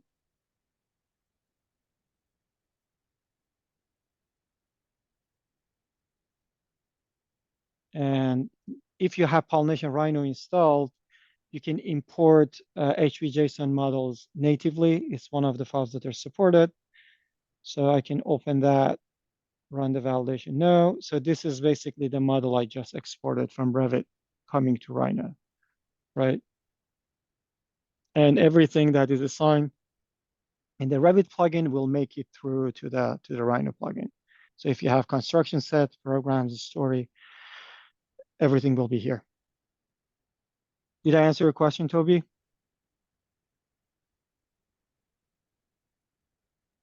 Yes, no, maybe. Okay, cool.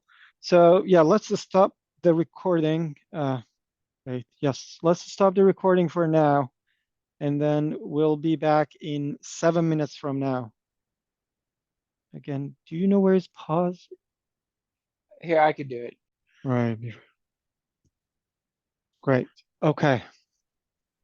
So the question, so about non-convex surface is in a non-convex zone. Chris can answer this better. So it's an energy plus question, really. Like Chris, if you want Yeah. to take it. Yeah, I Yeah. mean with the default parameters that we use, like I think I mean Energy Plus really likes to give a lot of warnings about this, but in my experience, it's fine having non-convex zones. I mean, usually most of the warnings that Energy Plus is giving is because we were choosing a very detailed solar model, which is meant to accurately model the sun falling on all the interior surfaces. And so even though like the overall energy results are correct, Energy Plus still gives you a warning because maybe that interior surface temperature is not exactly what it's supposed to be, because of the convex surface. So, I mean, yeah, I feel like if what you're modeling is energy use, I think it's safe to avoid, use non-convex, zones, and it's fine, and it's safe to ignore any warnings you might get from Energy Plus about that. Maybe if you're really doing detailed thermal comfort studies, you want to investigate that more. But yeah, no problem. You're welcome, Samuel. Okay. So if you remember, what we want to do is we want to basically fix this model with all these holes and everything and all those windows, everything that you see there. And then after that, we want to check and see how much the area has changed between the initial model and this model that we have now. And again, depending if the area is really like your main target to keep it as close as possible, then I don't know if you want to change this. So, I mean, that will be a question of like how much you want to edit this. Would you consider this like fine or not? So for now, I'm not going to consider this fine. I'm considering this to be like a single line on the facade of the building. So first thing that you will see here, okay, let me save this as a 3DM file in Rhino, is if I'm sorting them by notes, you will see I have a bunch of rooms here that it says like they have some notes. And if I click on one of them and right click and show notes to see what's the note. So this note is telling me there are tiny edges in this room. If I select and click on show, you will see why it's happening because you see this, like this is basically a small gap between those two rooms and there's like a small one created there. These are the things that Revit does pretty well in generating this geometries that you don't know like how even one can generate, but you get a lot of them. So the first thing I would do is I'm going to run the PO rebuild rooms command and merge coplanar set to yes, and everything else, reset boundary condition doesn't matter, and rebuild face is set to no. And then I run this command on all the rooms. So I'm hoping with this merge coplanar, I get a lot of faces, a lot of these small tiny edges to be removed. Let's see. So now we see that those notes are gone. So I don't see any rooms with notes anymore here. So that's good. So let's save. That's the first save that we had to do here. Then I'm going to just go to top view and try to get the edge of the building cleanup and the edge here cleanup. So from outside. So there are two different approaches here that I can take. One is You remember I showed you the command called PO align in elevation. So there is a similar command in plan called PO align in plan. What I can do, I can basically draw a line here in plan, draw another line here in plan, right, as the lines that I want to keep. And then I can use that command. But before that, let me check the distance here. So this is 2.4 feet. Anything that we import from Revit, the units will be feet. You can, of course, change that if you want. But for now, I'll keep it as is. So what I'm going to do is I'm going to run this command PO align in plan, select geometries. So I'm going to select this geometry and this geometry. And I usually don't do this, but for now, let's see if the plugin, we can break it. So I'm going to select everything with 2 lines. I usually align 1 line at a time. So if something goes wrong, I can fix it right away. But now I'm just selecting all the rooms. What's the threshold? What was the number? 2.4. So I'm going to set this to a number around 2.6. And then angle tolerance, I say to -1. Angle tolerance is basically when you have -1, it will ignore it. Otherwise, you just tell the algorithm how much of the change in the angle is acceptable when it does the alignment. And a snap corners is something that's not useful for this when you have a straight line, but if you have a polyline, you're basically telling if it should try to snap to those corners. I have another model that if you have time, I can show you where snap corners are useful. So with that, if I run the command, oops, I forgot to select those lines. So do this, 2.6, select the lines. And here you go. So basically it did it, but here we have something interesting happen. Because that number was too big, let me go Control Z. So because that number was too big, right? This one is snapped basically here on top of that. So that's one approach that they have. And again, like it doesn't mean I cannot use it, right?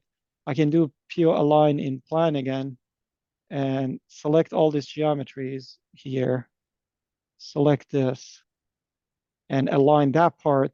Then, for example, for this one, I can come and do move face, or I can select a smaller number, right? And do that. I can do the same here using move face. And that facade is basically fine. I can do the same here as PO align in plan. Select all these geometries. And then select this. And this also works. There is a small thing that happened here. Because I had let me do Control Z so you can see it. It was like this, and I stopped the line here. So this basically tried to align, and it created that line. So I do Control Y. You'll see how it looks like. Okay. I can fix it. But one thing to keep in mind is when we do all these alignments, it also actually moves all the apertures and fixes everything that we have in the model. So we don't have to worry about those. So after doing that, usually the next command is PO rebuild rooms again. Why do we do PO rebuild rooms? So we want those rooms that we just created to be simplified, right? So all those additional lines that were created here are moved. But you will see this gets like this business of drawing all these lines and aligning them can get really tiring if you have so many places and you have to draw like so many lines. Because of that, we have another command that I'm going to use on this side of the building for fixing. The command called PO remove short segments. So the way this command works is basically goes through the model, and if there are any segments which are shorter than the number that we put in, it will try to remove them. So let me go select all this rooms here. And then for short segment, right now the value is 1. I can just go do it 2. And again, you will see the difference. So for example, here, it is not being removed by 1. But when I do 2, it starts removing. If I go 3, this will also get removed. but then we have cases like this one that is causing issues. So I have two choices here. One is to make this smaller, right? To say, okay, let's keep this, but then it doesn't solve the rest. The other one is to come here, and as I'm doing this, select this remove geometries and say remove this from my selection. So the things work for that. The other solution is just to do it and then go back and fix it inside with move edge and all the stuff that we have. So for now, I think this is a good choice so far. I don't see anything really bad. So I do apply, and those are already fixed, right? So for this one, what I can do, I can basically run the same command, right? Remove short segments and select this. So the challenge of this room is, in particular, to talk about it, is you want to remove this, but you have a smaller thing here. So in order to remove this, that will be removed, right? That's the problem that we have. Either we have to basically fix it with the other room, or we have to use other commands that we have. For example, I can draw a line here. So this is a good example of drawing a line. And then I can do PO align in plan, select geometries, put this threshold to be probably, I didn't do a measurement, so I don't know, but let's see. Okay, that fixed it basically here for me. So I am good. So again, I press Control S, and this part is kind of resolved. That same. Mustafa, So I can I see. ask a real quick question? Go ahead. Remind me again, what is that threshold defining? The one that you just said, 2.5, and how did you come up with that? For which one? Remove short segments or the alignment?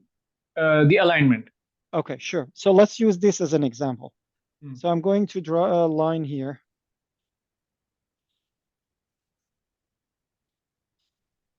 Right.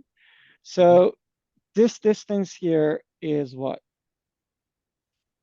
2.3. So when I run the alignment command, so if I do PO align in plan and I select geometry, I need to give a command a threshold for what needs to be pulled to this line or aligned, right? Yeah. So that distance was 2.3. So if I put this as 2.1, you will see that this should be aligned.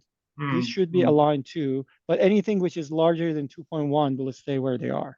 Yeah. Right, so PO align, let me do this. I got it. Okay. You got it? Yeah, that's the 2.1. Select this line. Yep. Yeah, you see those are the ones that moved. This one didn't move. So if I do a larger number, and the way I found that number, I just eyeballed it. I don't know. I hoped I get lucky. I don't know. And especially now it's in feet and inches. I have no sense of what that thing is. I just say, okay, that was 3 feet, so this is 2 probably good. works. No, this is a very this is logical. Makes sense. Yep, it's a good command. Yep. Thank you. So we get one here that says, oh, you got aperture lost. So yes, this can happen when you run the command. You can click on this and see what aperture got lost. It usually happens if you basically select many rooms or just run the command and it makes a major change. So you have to be careful about that. So find that room, do Control Z, and then remove that room from your cleaning routine. Yeah, that works. So right. I selected more path. Thanks. Yes, sounds good. And that's why I like to do this kind of models, because with that sample model that we had, there was no way we could generate like this kind of errors, right? So I showed you 2 commands, PO align in plan, PO remove short segments, but then we have cases like this that you have a hallway, for example, and what you really want, you want everything to be aligned to this hallway, right? So the command for that is PO align to room. What you can do, you can select this hallway as the target room, and then select all the other rooms that you want to be aligned to this room of this. And then You can similarly, you can put a number for threshold. Again, I have to eyeball it and I hope get it right. So let's put like 2. And I'm going to set the snap to corners to no. Why? Because I don't want this to try to snap to this corner. I want it just to snap to the line, try to find the shortest distance. And then now, if I press, you see all those rooms that I had, they basically cleaned up to the hallway that I had. Does it make sense, the overall logic to everyone? Yeah. Yeah. I don't know. I hope it does. So yeah, that's basically the process. Should I go and now I'm like questioning, should I go and clean up everything here? Because I showed you the 3 commands that I really wanted to show. Why in the south side after fixing you have a small areas in plan? Because I didn't fix this area. So I just worked on the other end of it. So I can just which command should I use? Sometimes it takes me longer to pick the command that I want to use than really running them. So PO remove short segments. Let's remove short segments here. Remove short segments. I think the beauty of it is just you see what you do before basically confirming. So now if I do 2, so this is really big. And this is like one of those cases of area change that it's a question, but I can just for now just apply it, right? And then if you're concerned about this face being moved a lot, if you want to change it, what I can do here, basically I can do move face that we have used before, right? And then select that and bring this here. So that will solve that. So that's what I wanted to show. Again, I can go ahead and maybe I can just do some of this. So there are intersection like this. This is the case that you will do move edge to move that edge here. But sometimes when you have a hallway like this, so one of the things that I do is basically you say, okay, a hallway like this that are broken into several rooms, I'll just draw a line here. And then I do, PO align in plan and select all the geometries around this. And tolerance, I have to be careful here, 1.5. Yeah, one thing that you don't want to learn from me is I eyeballed a lot. You can just do distance and then get a real value that you have to put in. But this time I got lucky again. So, the whole thing is cleaned up all the way through this hallway, both of them. That's why I could select that. Yeah, and that's basically the thing. Like now, like for this one, move face is easier. So I'm going to do move face. I can also do PO align to room, of course. The same goes here.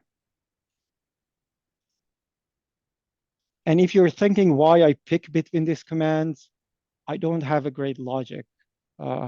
It's mostly based on feeling that I think at some point this command makes more sense or that command makes more sense. You can use either or, whatever works for you. So that's also done. Okay, this is a good case to look at it. So this is a little bit of a problem, right? Because you don't have a good room to align to. And there are so many small edges. If I want to use a small edges by itself, it won't work that well. So what I can do, I can basically draw the lines and align to them. But if I'm lazy and I don't want to draw the lines one by one, there is a command called PO_gen align grids. So I can select these ones here, and it basically finds the lines that fits my purpose, right? And it finds as many lines as you want, but like you keep the ones that make sense. So I can bake them, and then I can reset the direction of the lines. So I can find the lines that I want to orient to horizontally to. I can bake them. I can close this, and now, excuse me, I can do PO align in plan again. But the thing was, I didn't have to go and draw these lines manually. which in a sense is not big deal, but if you have a model like this, and imagine this was 3 floors with all these several rooms with a lot of issues. So overall, it saves you a lot of time. So here it didn't actually work that well because it found this line before it found the other line, but nothing to worry about, right? Because when you have the guidelines, you can just quickly fix them. So what I did when I moved it, it looks like I moved it in a non-plane, not in the same plane. So one of the things that you can do, you can go here and turn on project here. So everything will be project. So when I move it, now everything should work fine. Move edge because everything is projected, right? Oh, that was not a good idea, actually. You see how this one is not aligned. Because I didn't select this room or I don't, oh, because, okay, so let me do it the right way. Let me Control Z and do it the right way. So the right way of doing this is, so you do PO align in plan, select geometries, and let's just align them to this 2 first. So now they get cleaned up because now that edge is not going to be get confused, right? And then I can do PO align in plan, select geometries, and align to that one, and this is done.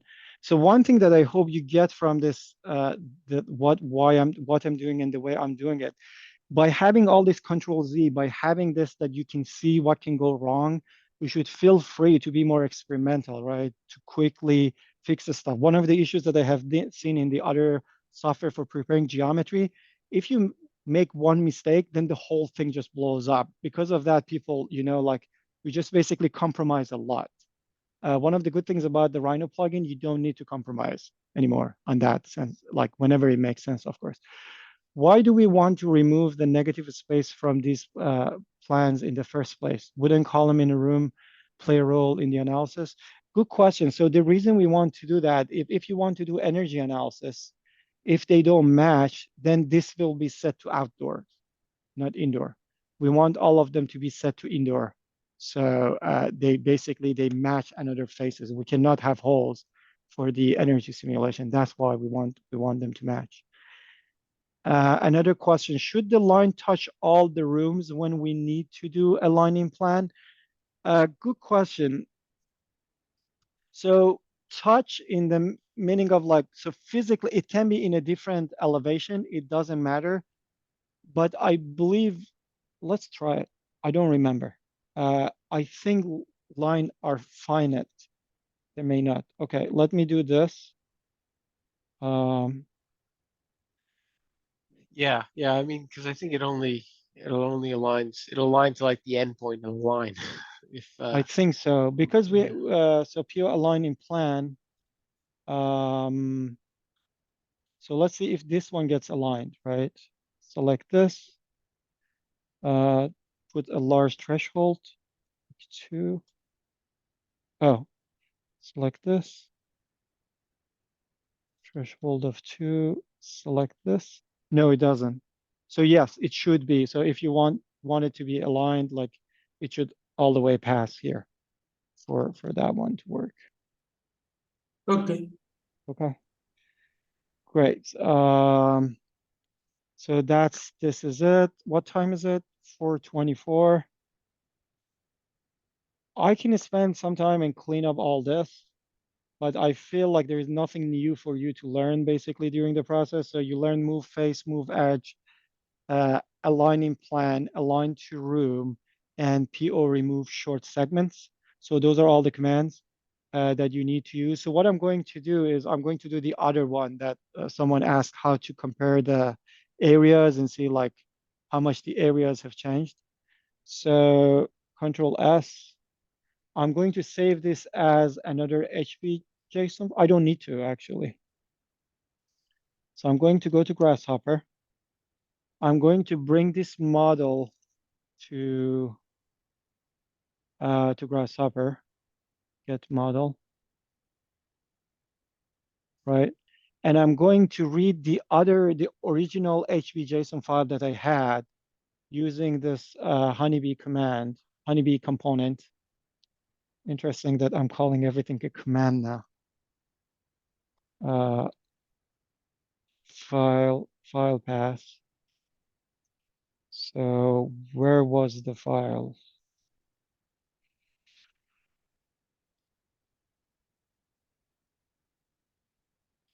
This is the file. Copy as path.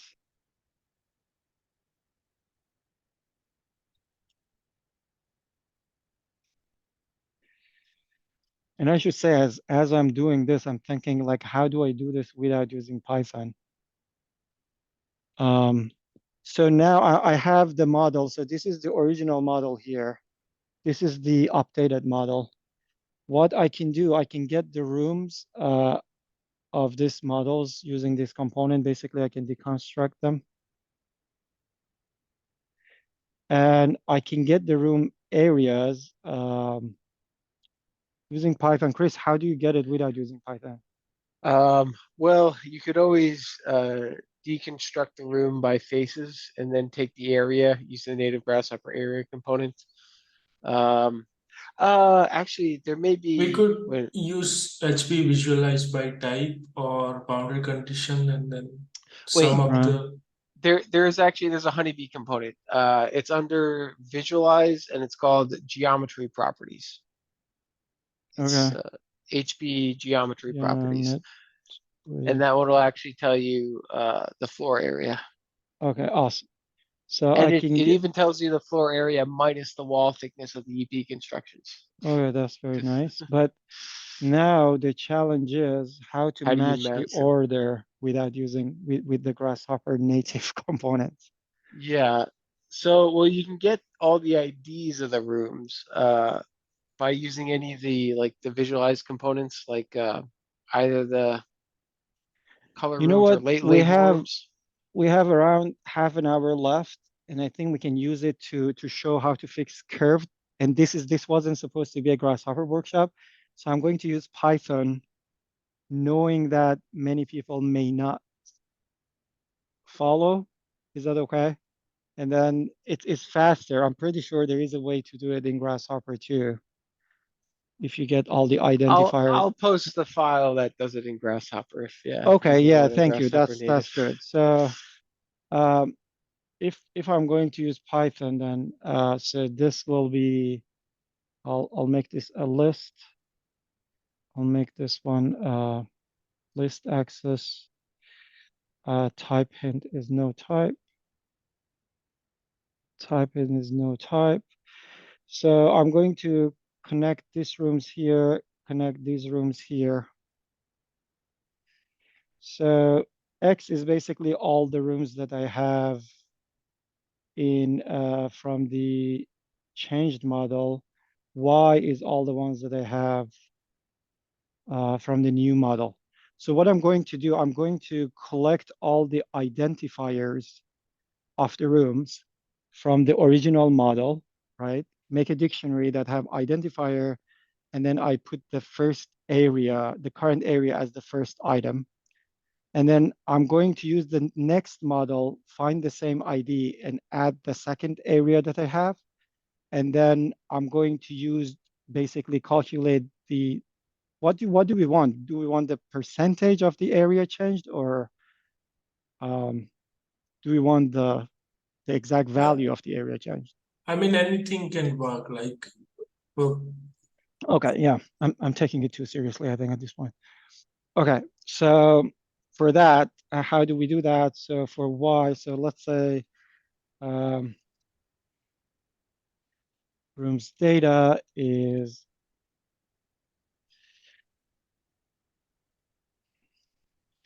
R that identifier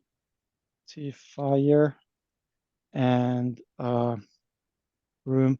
Is it called area or floor area? I think it's floor area. Yeah, you could use floor area. For room in Y. Test. Okay. So what I did in that line there is I created, and we should create an app for this. So what I did is basically I create a dictionary. The key is the room identifier, and the value here is the area of the room, right? So this is I'm using Y, which is my original model. So in the next one in X, so I say for room in X that rooms. Oh no, it's just X already is the rooms. So I just go and I say room data, room room that identifier append the new area. So the room floor area. Sorry.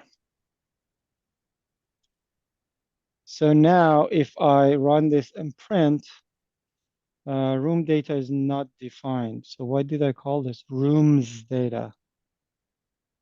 Okay, now you can see I have two numbers here, right? The identifier first number and then the second number that I have there.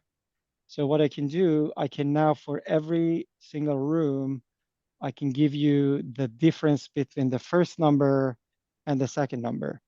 And now actually, now I think you probably want the display name of them to make them better, to look better. So what I'm going to do here is I'm going to create a dictionary, and I call this area. So this one got too nerdy too fast. And then name is that display name.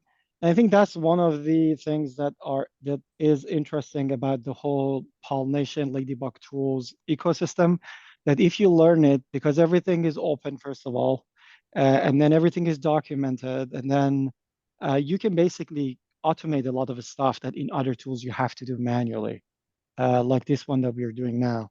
So now I have to do area and this. So let's test this. It says, what does it say? Invalid key area, room data. Oh, sorry. Control X. Okay, now it works. This is funny because all the rooms in this model called room. I forgot. I basically made everything Oh, called yeah, room. you So have to use the identify. yeah, I have Oh, the yeah, identifier here. but yeah, I got you. Yeah, you're just No. the display name is not useful. But You're I think stuck here. I get the logic here. You get a lot here what I'm trying to do. So what I can do, I can actually use the geometry, and use what is the property of the room, Chris, that gives me the geometry? It's called geometry or poly surface. I mean, yeah, geometry will give you the polyface 3D. So to convert that into a Rhino geometry, you'd have to just use the Ladybug Rhino method. But yes, okay. So for now, like again, this can get really confusing here, right? So I don't want to do all that code here. But what I can do now, so I can say for ID and data in room data that key value, is it items? I forgot. Print. So I can print and say whatever the room is, right? Area difference. And this is an ugly way of doing this, but again, I'm trying to do it faster so I can move to the next step. So the thing is, ID is the key. So I get data area 1 item minus data area 0. So the new area versus the old area. So what does it says? Oh God, it's rooms data. Which line is it? Rooms data. Here you go. So you see this now? So for every room, it says basically it reports the area difference that we have here. So you can basically get the area difference for every single room that you have in your model. And again, because it's in Grasshopper, you can take these values back and color everything inside Grasshopper and all those, and or inside the app, so you can see which one has changed a lot. You got the difference for Okay. each room. Is it possible to get the number for the whole building? Yes, that one is Yeah. easy. You can sum up, do Right, mass you addition. can just sum up. And actually for that one, I can do it inside Grasshopper. So I'm going to use that properties that Chris mentioned, room properties here. So I get this for this, I get this one for this one. So now I have all the floor areas. I can do mass addition of all these areas here and all these areas here. So this is the area of the edited model. This one is the area of the new model or original model. So if I do original model minus the new model, this is the total area change. So minus 185 square feet, which I have no idea how much is that. Is it 18 square meters? So it's, yes, it's about 18, 3 by 6. Does it make sense? Did I answer your question here? Kind of, yeah. Okay, cool. So yeah, these are the things that you can do by integrating your model with Grasshopper area difference.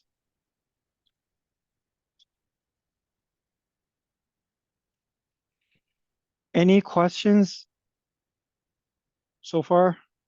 Anything else that you want to see in this model? So the next step would be like, of course, fixing all those, but there was other issues too, right? So you can do PO validate model, and then, for example, you can remove all the rooms that are. Okay, so we got duplicate face identifier during this process that we can fix. We got some overlapping face geometry. Let me see which one is this one. Okay, this is a good place to fix the stuff. So one thing that we have, for some reason, I don't know why, but in this case, we have two apertures on top of each other, right? This might happen because the way it was exported from Revit or anything. So to fix this, it's easy. You just go click here, make it room selection off, select this one, delete it, and that's done. So we have colliding room volumes, 15 of them. So let's see and take care of them. So this one, it is colliding because you see this is a small thing here. And again, this is like your call. So one good move might be like you draw a line and try to just align everything with that line, or you say, I don't want to do that. It's okay, let's just fix it for this. So I'm just going to fix it for this. But that's basically the point of this command, right? It makes sure if you don't do this, for example, and go to ISVE will give you a lot of intersection issues between all of this. So now I can basically find all of them before going to IIS and fix them. Show again, like this is another one.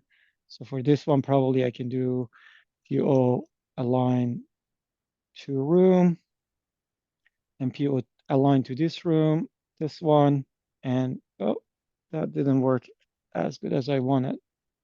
Move edge. Oh, this is a good one actually. Is it? Let me see. No, it's not a great one. I wanted to show you why. Let me do it again. So if I run PO align to room again, and select this as target, and select this room as the room that's going to be aligned. So last time snap to corner was off, and because of that, it just stopped here.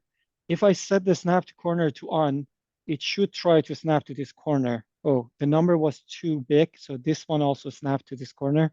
So let me do PO align to room again. I want to align here.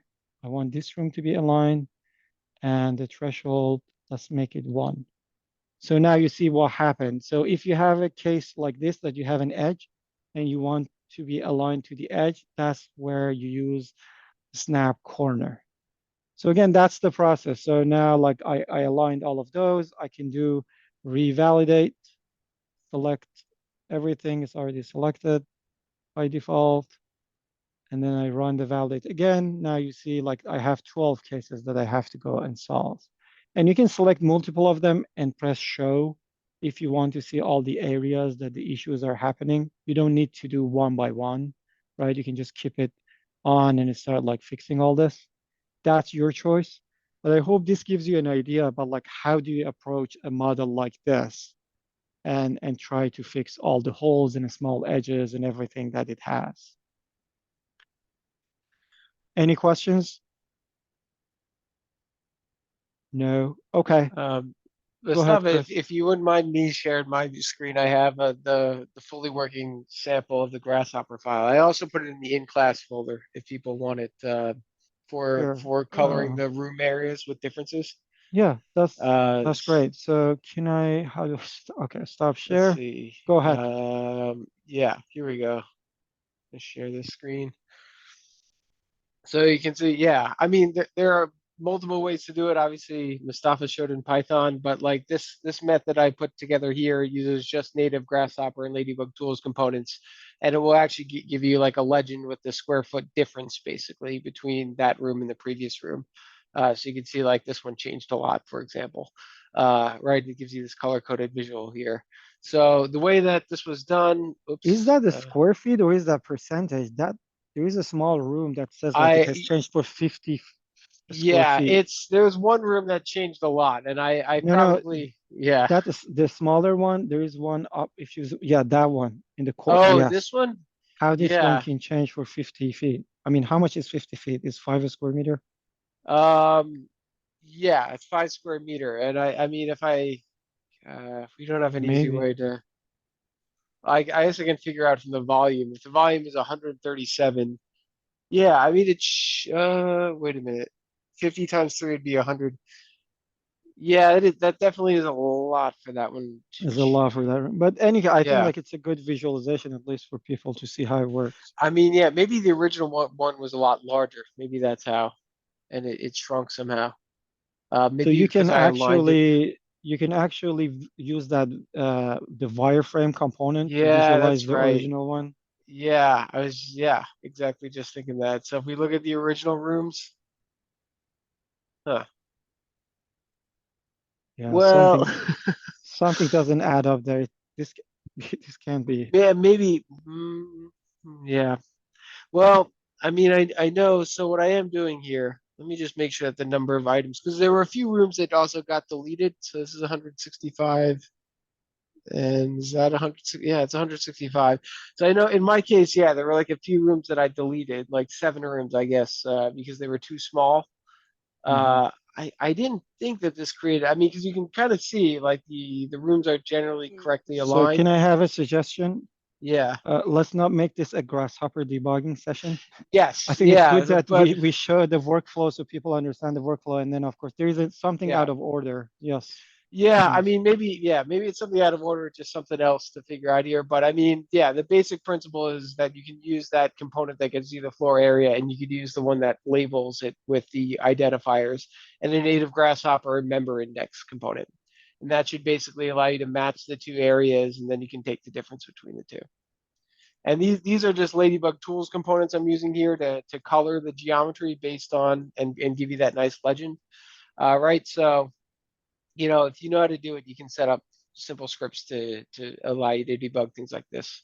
And of course, we can make apps in the future that have like, that are essentially using the Python code that Mustafa showed you. But yeah. So, okay, maybe I'll stop sharing Okay, unless there are thank any you. other This questions. is really great. Thank you for this. Yeah, yeah, no problem.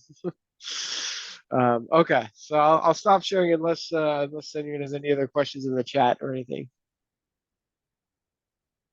Yeah, I don't see any questions. Okay. Okay, so I can share my screen. I think you have to Stop start share. first, Okay. right? Share screen.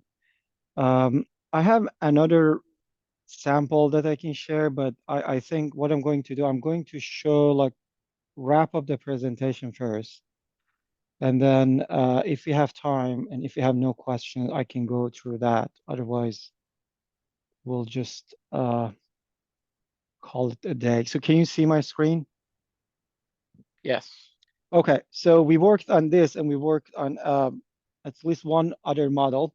So I hope that gives you a good sense of like what are the capabilities for fixing your models. And I hope you agree with me that you don't have to redraw your geometry from scratch. You can just fix it. So the next steps that we have is we are working on a number of apps for early stage design. You probably saw it when I showed like they're all private right now, but the goal is to help many of the Ladybug Tools users or many of the people who are responsible for Ladybug Tools scripts in the offices to be able to share apps with people instead of Grasshopper scripts. So it gives you the similar user experience, but without using Grasshopper. So it's easier and more people can use it. We also have integration with custom HVACs using Ironbog. The whole implementation is done, but we haven't done good video tutorials for people to use it. So that's another step that we will be working on. And of course, anything else that comes up, I think we had some good suggestions today from you. So make sure you just document them and then we'll get to them one by one. So this is like a quick presentation that I have, just an overview of what Pollination can do. And you have seen those already. So I think I can go fast.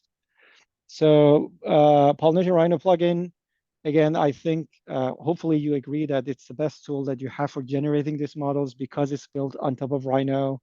We can deal with large and complex models. It has validation routines that we just worked on, so it shows you where the issues are. Uh, this one didn't work as expected. This is the one that should have picked that geometry adjacency, that the things are close. Then we have commands to help you fix them. This is offset child object that we used to just get the child objects fixed. And this is, I feel now, very slow. Then we have commands that actually fixes apertures. So if you have apertures coming like this, there is a command called rebuild apertures doors that you can use that basically simplifies these apertures if there are any issues. Then there are these commands to fix these alignments. We already worked on one. I should have probably used this one instead of the one that I used because this is also another hospital, but it wasn't as challenging as the one that I tried to show today. And the commands, these are basically, actually, this is the same model that I shared with you today that shows different commands that you can use. PO align in plan. This one is PO align to room. And then finally, PO remove short segments. So you have already seen all of these commands. That basically moves this from this to that. A good question that came up today is when you do these fixes, how much is the area change? So we showed you some of those. And one thing that we didn't work on is you can actually take this model and export it to any of these platforms. And I see good questions are coming in, so I'm going to cut this presentation short. So you guys know that you can basically save as the model from Rhino to any of these platforms that you want. We kept everything inside Rhino for now, but you can go out and you can even use Rhino as the interoperability hub. So if you have an Open Studio model and you want to use it in IES or eQuest, you can do that. And I have already recorded videos that how to do that, how to import it, how to edit all this stuff. This is another one goes from IES to eQuest. So we can do all this stuff. And one thing is there is no limitation technically for geometry anymore. As long as the geometry follows the 5 rules that Chris mentioned, and you can create valid model, you can export it to any of those platforms. So this is Cloud City by Thornton Tomasidi and Studio Thomas Saraceno, if I pronounced it correctly. And you can see they basically use Pollination plugin to model this and export it to ISVE. I'm not going to show the rest of the presentation. It's about like simplified geometry, and it's also about integration with Grasshopper, which we already showed. If you have any questions, Discourse is the best place to ask your questions. Discourse.pollination.cloud. We are very active there and we help you there. But now I'm going to get to the questions that you guys are asking. If I knew you will ask this many questions if I start presentation, I would have started presentation sooner. So when importing a complex SketchUp model to Rhino that includes details like wall thickness, floor, and all those, do you have advice on how to begin cleaning up? So I have done a few SketchUp models. Yes, I don't use PO add rooms. I usually use PO draw rooms. So I can draw all the rooms based on the lines. So I can remove all the wall thickness and everything. And then if the model is clean enough, and I forgot what they call it, they call it tags. So if you can put all the apertures in the same tag, when it comes to Rhino, it comes as its own layer. Then you can use either Grasshopper or Rhino, and then you can use PO add apertures to add all of them to your rooms. And if you do that, for example, if you take them to Grasshopper and use the bounding box component, it can basically remove all the frames and give you a simplified geometry for the whole window. If you have a SketchUp model that you want me to help you with, we can do that too. But that has been my approach so far with the SketchUp model. There are a lot of PO underlying commands. Is there a cheat sheet? Good question. So actually, if you click here on this book here and click, there is a link to user manual. And under user manual for the Rhino section, there is a place for pollination commands. And inside pollination commands, you can get all the commands that are available. There are 4 of them up here that is grouped. So the general commands, geometry setup commands, model alignment, and update commands. So for every command, so this is aligning elevation, you should see all the options. If there are similar commands, they should be linked. Some of the commands also have GIFs here or have, like video tutorials that you can watch. So all the commands are here and you can go and see all the options. Great question.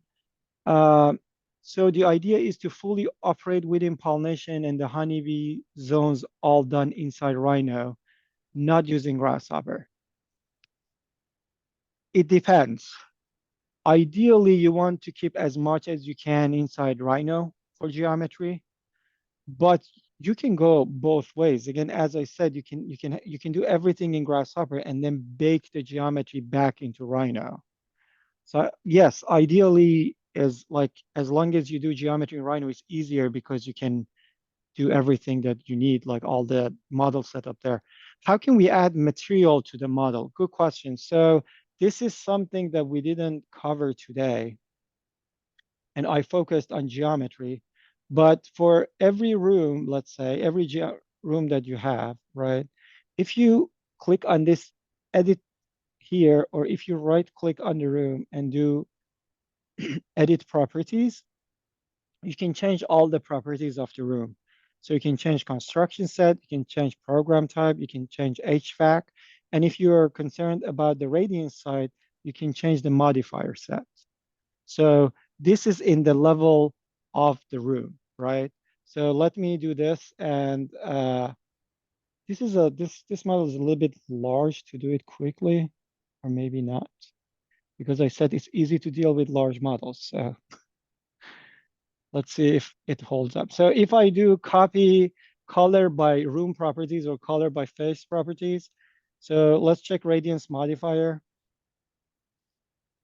So you can see everything is set to generic because we didn't change any of the modifiers. Everything is basically using the default modifier set and the default construction set. So if I want to set it for a face, I can do Control Shift, again, select the face, and then PO edit face properties. And one of the properties that I can change is the modifier here, right?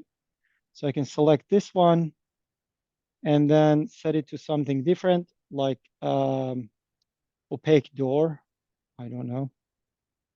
And then if I do OK, now see this one is set, the material is set to an opaque door. Everything else is set to generic. Does it make sense? Did I answer your question? And we have videos for this that goes through the whole concept of how to change material and construction. You can always rely on modifier set, which basically sets everything on high level based on face type. And then if you want to edit something in particular, you can just edit it for that particular face, if that's what you need. And that was the last question. Do you have any other questions? Anyone? Comments? I maybe feature have one requests? comment. There Right. was a bug in my Grasshopper script, and I just You saved a fixed it? version to the Google Drive that has the right floor area comparison, if anyone's curious. I mean, I can stop sharing so you can show that, Oh, and then yeah, we can sorry, we can end the workshop on a colorful note. mhm. Who doesn't Yep. like some colors? No, sorry, I just the debugging urge in me could not let it rest. But Okay. this actually shows you square footage comparing of the difference between the two. And I have the wireframe on, so you can see, you know, the reason why this one is so high is because I moved this zone all the way over, right? So I added like 20 square feet there. But you know, and a lot of these other rooms that I aligned to and I took out all these columns, there's a difference because of that. Right. But yeah, but most of them, yeah, like this room that you saw before, yeah, that didn't change. So yeah, so there's your script if you need it. Hey, Beautiful. Okay. Thank you. Mustafa, I had a couple of quick questions. One is, just remind me again, are we able to run the full energy model within Rhino without going to Grasshopper? Yes, you can. Okay. Yeah. So let I mean, me. do you want to show? Okay, yeah, you should. Oh, you have it, Chris, here. I mean, yeah, I do have it open. Okay, just show it then. Okay. Yeah. In that case, yeah, the way to do it would be, oh, you're probably already signed in, Mustafa. So, Okay, let me do it then. all right, let me stop this. So yeah, you can do everything in Rhino if you want. Share screen, screen one, share. So I'm going to, I mean, if I run this, it doesn't do anything meaningful, right? And it has a lot of errors, but you know what? Just it for the sake of showing you how it works. So there is another command called PO panel. So you can go to the panel, and then inside the panel, you can go to the project that you want. So let me go to this workshop organization and to demo project. The only thing is you need to make sure the project has the recipe available. So if I go here in recipe, this has only annual daylight, so I have to add annual energy use, for example, right? Add it here. And now if I go back to studies, I can basically create a new study and I can select the annual energy use and I can name it and I can get the model from here. So I can do get model and it basically links the model and brings it in. So if I go here and turn off the colored one and go back here, if I click on this eye, you see that all the model is actually loaded into this panel. And then I can select the EPW file and the DDY file, and then I can run it. I see. Makes sense? Yep. That's cool. And then when you run it, you can run it on cloud or you can run it locally. Oh, you can switch between the two. Yeah, right. It's just got it. And there is a video that shows how to do that. If you go, I can actually find the link and send it to you.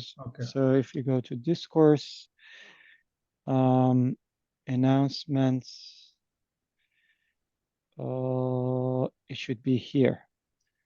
So run all the studies locally on cloud without ever leaving Rhino. Okay, perfect.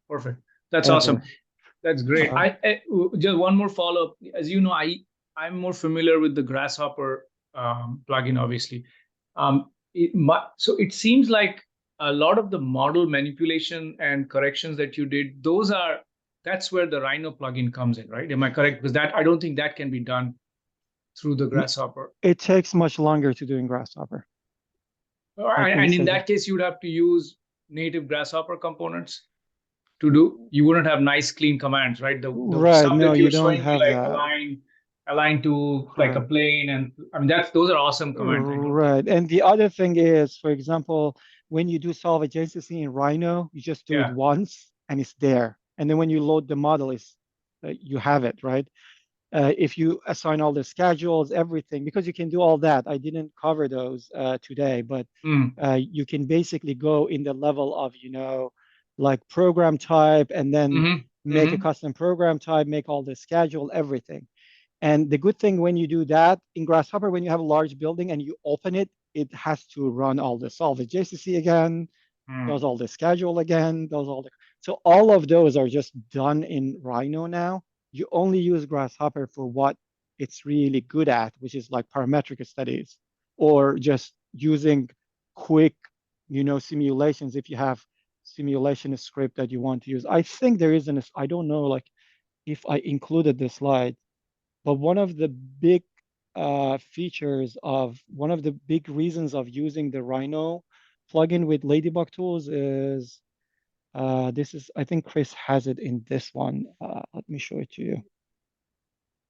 Yeah, you mean that slide that just shows the Right, simplification before of and your after. Yes, yes. So yeah. this is what basically, to answer your question, Ronnie, is this is what happens.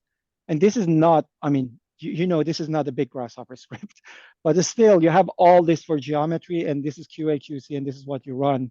After Right. you use the Rhino plugin, it will change to Yeah. that. So this is the whole Rhino geometry, schedule, everything. Yeah. And this is where you want to run and visualize the stuff. And it's still visualization with Grasshopper is in a better place than where we are with Rhino. Rhino is good, but for energy modeling, we don't have great visualization, for example. And because of that, like what Chris is saying, like before and after, and you can start making these things reusable. So you can have these Grasshopper scripts that are now reusable. You basically plug that pollination model to the Grasshopper script, and it's much easier to maintain. This is how we have been using the Rhino plugin a lot. Makes Just sense. yeah. No, this is how I will try to start using it as well. No, this is great. Thank you. Thank you. Yeah, and thank you for all the nice comments here and in the chat. Thank you for joining. I mean, again, like without you, there would be no workshop. So thank you for joining and coming to the workshop.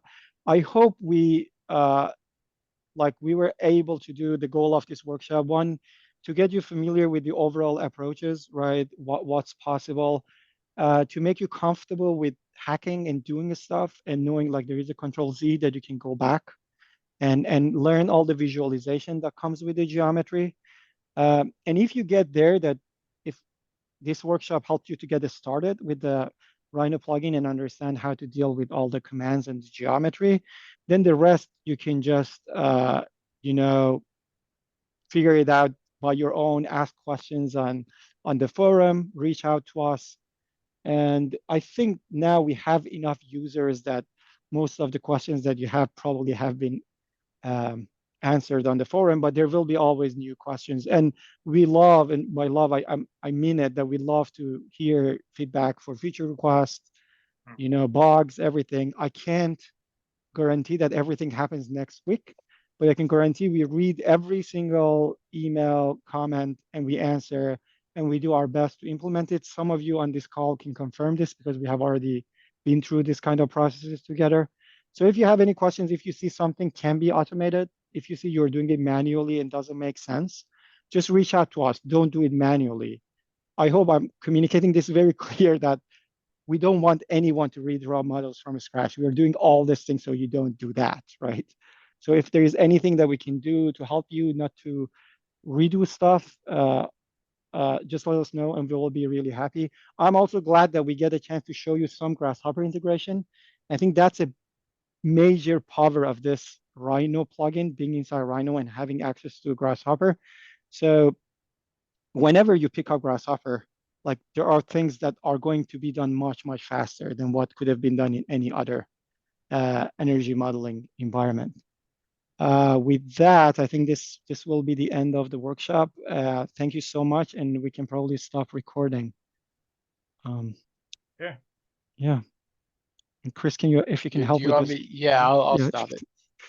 All right. All Thanks, right. guys. Thanks, Mustafa. Thank, Chris. thank you